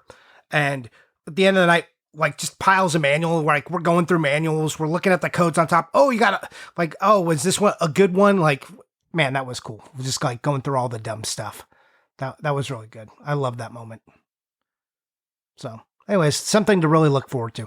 So like, I know we just said a lot of bad things about conventions, but I do really enjoy it. And I enjoy the camaraderie and being with all of our friends. It's, and you should endeavor for that too. That's not just because we have a podcast. Before I had a podcast, I was doing this and like the group wasn't as large, but like you start to meet people and know people that way. And yeah, it becomes a good time. So yeah, embrace it. And if it's your first time, it can be overwhelming. So, just take a breath and, if hopefully you have someone you're doing it with.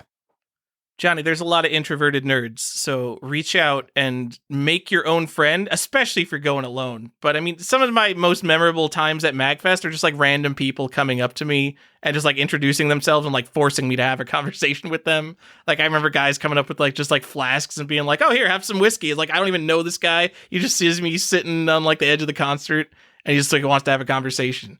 Because everyone there is the same weirdo as you, especially if you see them digging through Apple II stuff.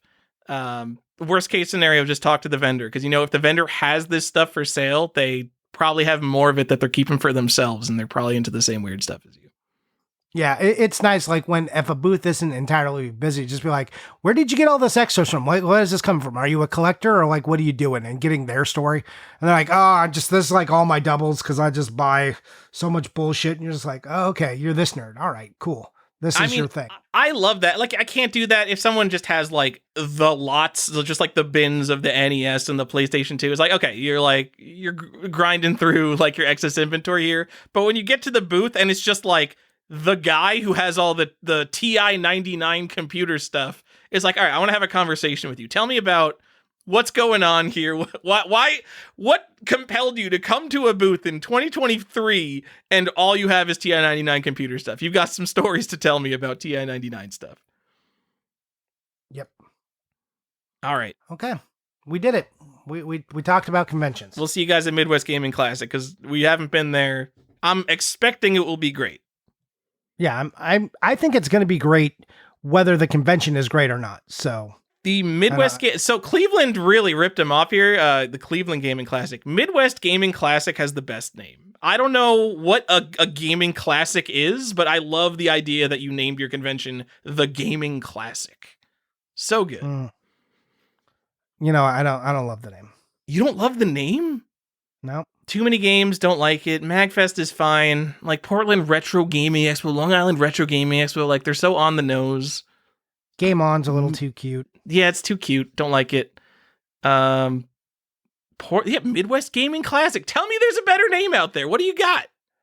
You know what? The Southern Fried Game Room Expo? That's more of an arcade thing. That's the worst. I just don't like the word Midwest.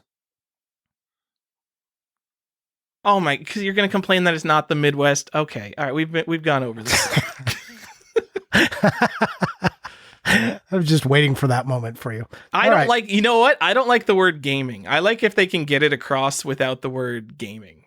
And you also don't like the word retro. Oh, I hate the word retro. It's a weird word. I use it now because it's like, oh, language is how we use it. Yep. But it's binary and I hate it. We got to revisit the ages because I had a few people reach out to me about this, and I am so against like the way we use the word retro. It is or it isn't, and like when does it become? And I hate it. And like people use like these weird rules, like 2 generations back is retro. Like PS3 is retro. Like there's PS3 games that are less than 10 years old. Also, like. Don't be telling me about 8th generation consoles. We're not doing that. Just stop that. They're like that's weird too, because like generations have really crossed over. Yeah. Haven't they? Are we still in like a they sure have. Thing? Like it's hard. Well, we're selling PS3 game. Like you can get a new PS4 and PS5 game right now. Like, and that might be the same game. Oh, I mean that's crazy. Like those are technically like they're now contemporary consoles almost, where like we're still getting PS4 releases, so it's not like one ended. Because you look at like 1991, like Super Nintendo comes out and like, man, we're dropping NES. This thing has a year to putter out and it's gone. And now it's just like it just keeps on going because like I don't want to spend $500 on a new PlayStation. Or for like 2 years you couldn't even get a PS5. They just didn't have enough in stock. Look, we have to do another episode. This is a thing I kind of want to just have us talk about again because it's been a little while and I want to revisit it and see if we've landed on anything better or if everything we just nailed it the first time. Okay. All right. I'm positive we didn't nail it the first time because I remember I don't like some things I said in the video that I made after that episode. But whatever, my opinions are always changing. So I think that happens to everyone who ever made a YouTube video. Like 3 years later, they look back and they're like, oh, I hate that video. Yeah. 100%. Don't make YouTube videos if you don't want to feel that. Tyler, I want to move us on now. Absolutely. And let's talk about what you've bought and what you've played. We're not going to do a collector's question. Got it. Johnny is shortcutting the already kind of short episode. It's 2 hours long. Man, this was 2 hours. Yeah, we're still at it. We can shortcut it. We don't even need to do the what you bought and what you played if you want. No, we're doing it. Okay. All right. I'm getting to the thing. Shout out to Matthew in the Discord. Matthew has been super active talking about lots Yeah. of super cool stuff in the Discord. I love you, Matthew. Yeah, he's Just been want to going say hard. that. I haven't agreed with everything you've said, Matthew, but I like your activity in the Discord.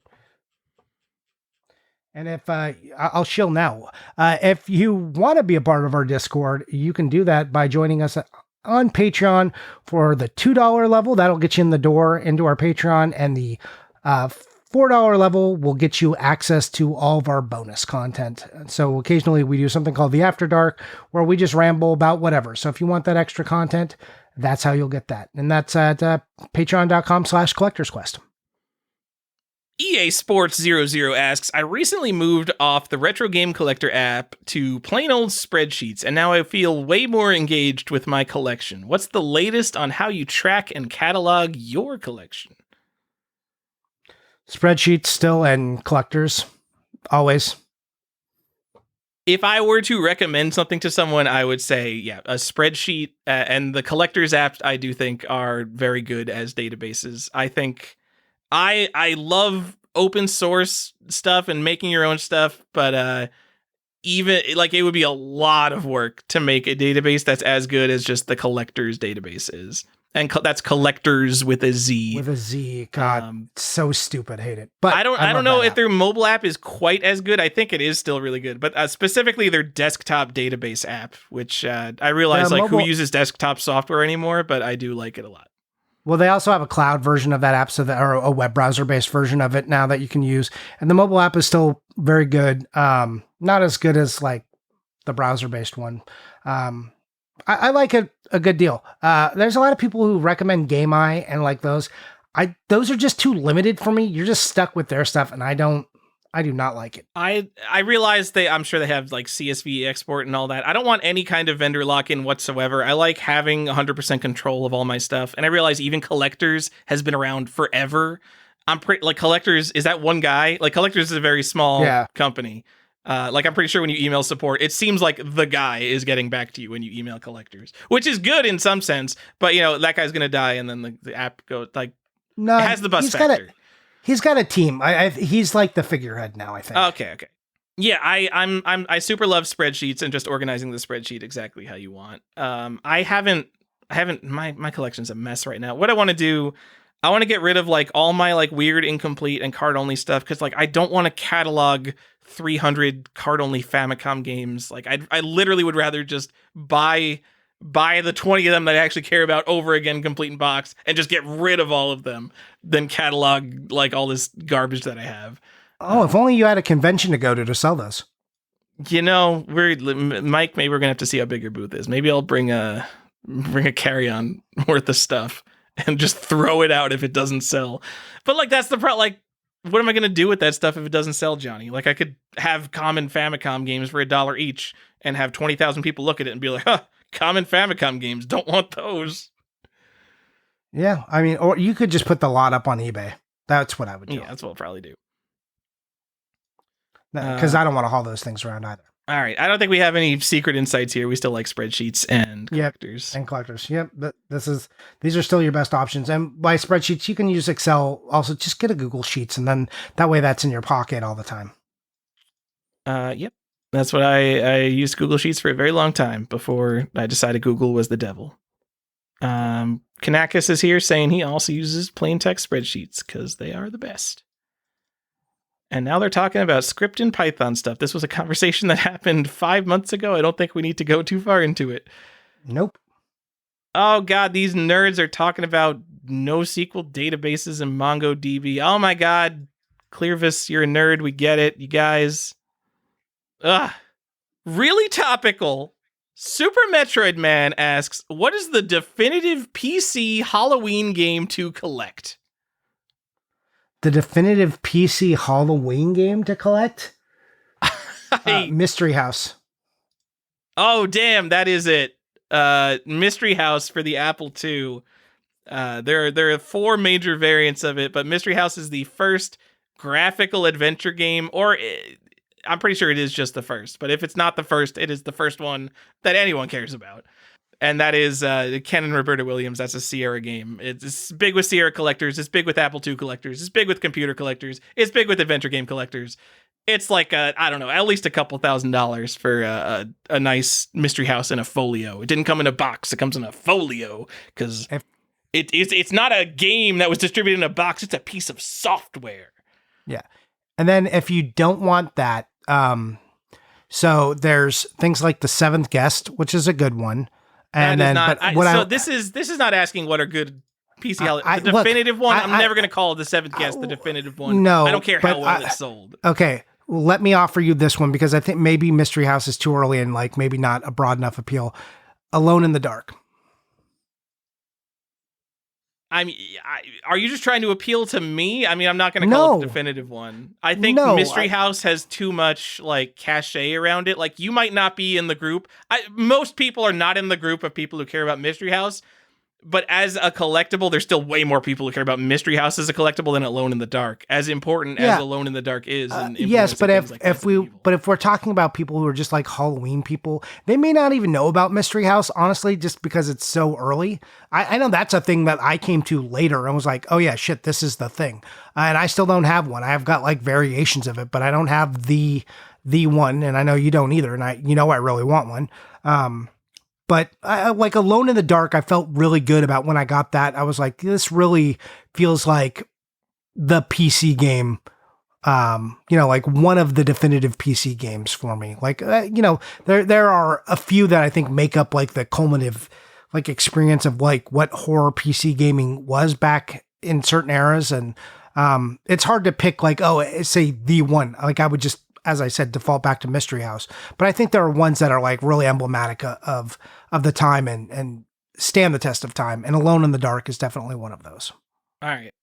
So the thing is, I don't do any research for these questions, obviously. So if there's not something that like stands out to me immediately, I feel like it can't be the definitive one. But I could be wrong. I could be forgetting something super obvious. I'm not going to say System Shock 2 is the definitive PC Halloween game. Because I also feel like that crosses genres a little bit. So System Shock. It could be horror without being Halloween, and that is definitely horror without being Halloween. Right. Halloween doesn't happen in space except for Jason X. Yeah, and like I have no mouth, but I must scream. Like that doesn't qualify for me for Halloween. All right, so there is a second thing to this question. I'm just going to answer it just because I'm going to take any chance to talk about Mystery House that I can get. What edition would you buy of Mystery House? I don't have the Mystery House variants in front of me, but I know there are multiple editions that come with a disc that just has a gold label that says like High Res Adventure #1 Mystery House, and then the later print has a disc and it has like kind of a logo on the disc. It's like a hand-drawn logo that says Mystery House. And that one's bullshit because I know that one's the latest release. I don't care which of the earlier ones I get because I'll take any Mystery House, but I'm definitely getting one of those earlier ones. I think the re-release comes in a box too. A box? What? Ridiculous. Get out of here. Don't want a box. Yep. I want a folio. All right, Johnny, that's it for collector's questions. Okay, we did it. All right, Tyler, tell me, did you buy anything? Did you play anything? What are you doing? Johnny, I've got something to tell you right now. Okay. Johnny, my video game collection is complete. You told me this last week. Did you complete Ghosts and Goblins? Johnny, I bought Super Ghouls and Ghosts for the Super Nintendo Complete in Box. You did it. You're complete now. You did it. Yay! I bought 2 copies because this is you just like, oh yeah, I'll show him how complete I am. Boom, boom, I got 2 now. So this game, it goes from like, one of my copies was like $80, complete in box. But to get the 9 out of 10 that I actually wanted were like $600. So rather than do that, I bought 2 6 out of 10s, and we're going to combine them to make like a 7.5 out of 10. And you know what? That's fine for me. I'm just doing that. And like I spent like $200 on both complete in box copies. So I'm totally fine doing that. I'm going to be totally fine once I sell my extra copy. Maybe I'll bring it to the Midwest Gaming Classic. Maybe. Anyway, Super Ghouls and Ghosts was on my top 10 NES games that I would want to collect if starting a collection. So it is ridiculous that I didn't own it complete in box. So now I do. Yay! You did it. You're done. And now I'm done with my game collection, as I said Except in the for last Mystery episode, House. if you don't get that reference because you don't listen to every episode. I said I'm done. I got all my goals. Oh, actually, they're not even going to have heard that episode because this this is is going to come out before. Any sense because of the order this is coming out in. Okay. Yeah. Well, yeah. Oh my, this whole bit doesn't work now. Anyway, in the episode that's going to come out after this, I talk about how I actually completed my gaming collection.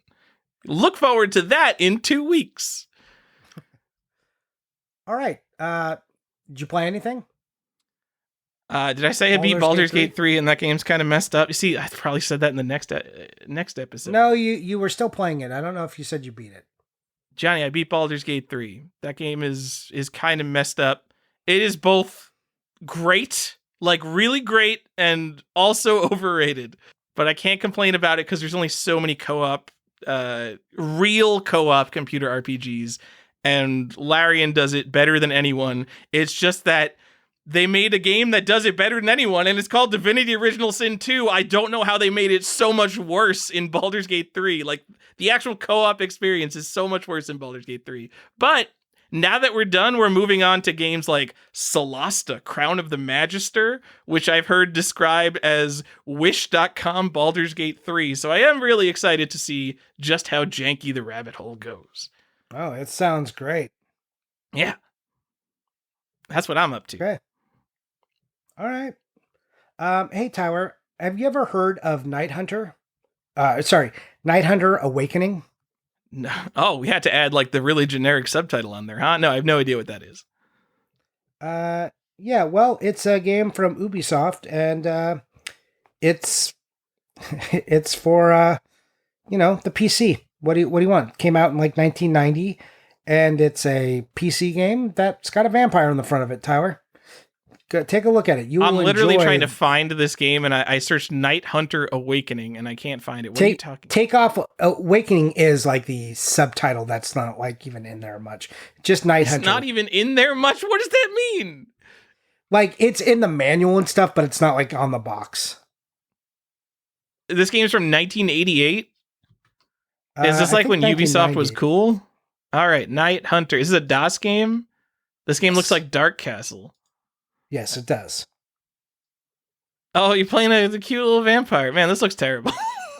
Yeah, the box is kind of terrible too. So, but there's two variants of it. So there's one that came with the disc, like a floppy, and then there's ones that came with like a CD, or not a CD.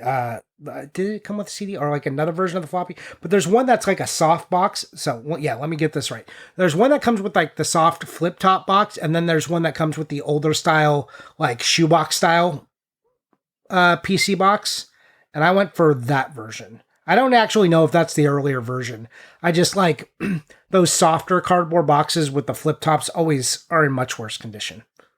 Everyone take out your pen and paper if you didn't have it now, to write down the Night Hunter variants, because it's gonna matter. It's gonna matter. Definitely gonna matter. Yeah, serious Dark Castle vibes from this. This game looks awful. Yeah. The next one I'm gonna get is probably the Ravenloft one. So that has I know it's still the Ravenloft PC game. Doesn't that game? Is that the game that has a ripoff of actual Castlevania art on it? Or is it a ripoff of something else? No, that's just Ravenloft in general. That's like the first Ravenloft book. That's a ripoff of Castlevania. Okay. But yeah, there's like Count Strauss or Lord of Strauss. I can't remember the exact Strahd's title. Possession. Strahd, yeah. So that's the one I'm after next. But that one's a little bit pricier. So one I'm after. All right. Make sure you also get the 2-in-1 pack with Stone Prophet and Strahd's Possession. 2 complete games. I probably will just not do that and get the big box version. Thanks. You got to get both. If you're a serious Halloween collector, you really need to get both. And you know what? There's a clue book for this game. You got to get the clue book. Yep. I mean, there's a campaign that goes with it, and then there's like a revised 3.5 edition of that book. So, I mean, there's a lot to do.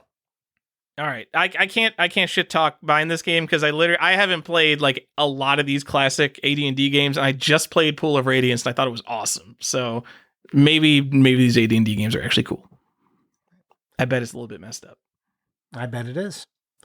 All right, that's it. I didn't play anything. So that's it for the episode. We did it, Tyler.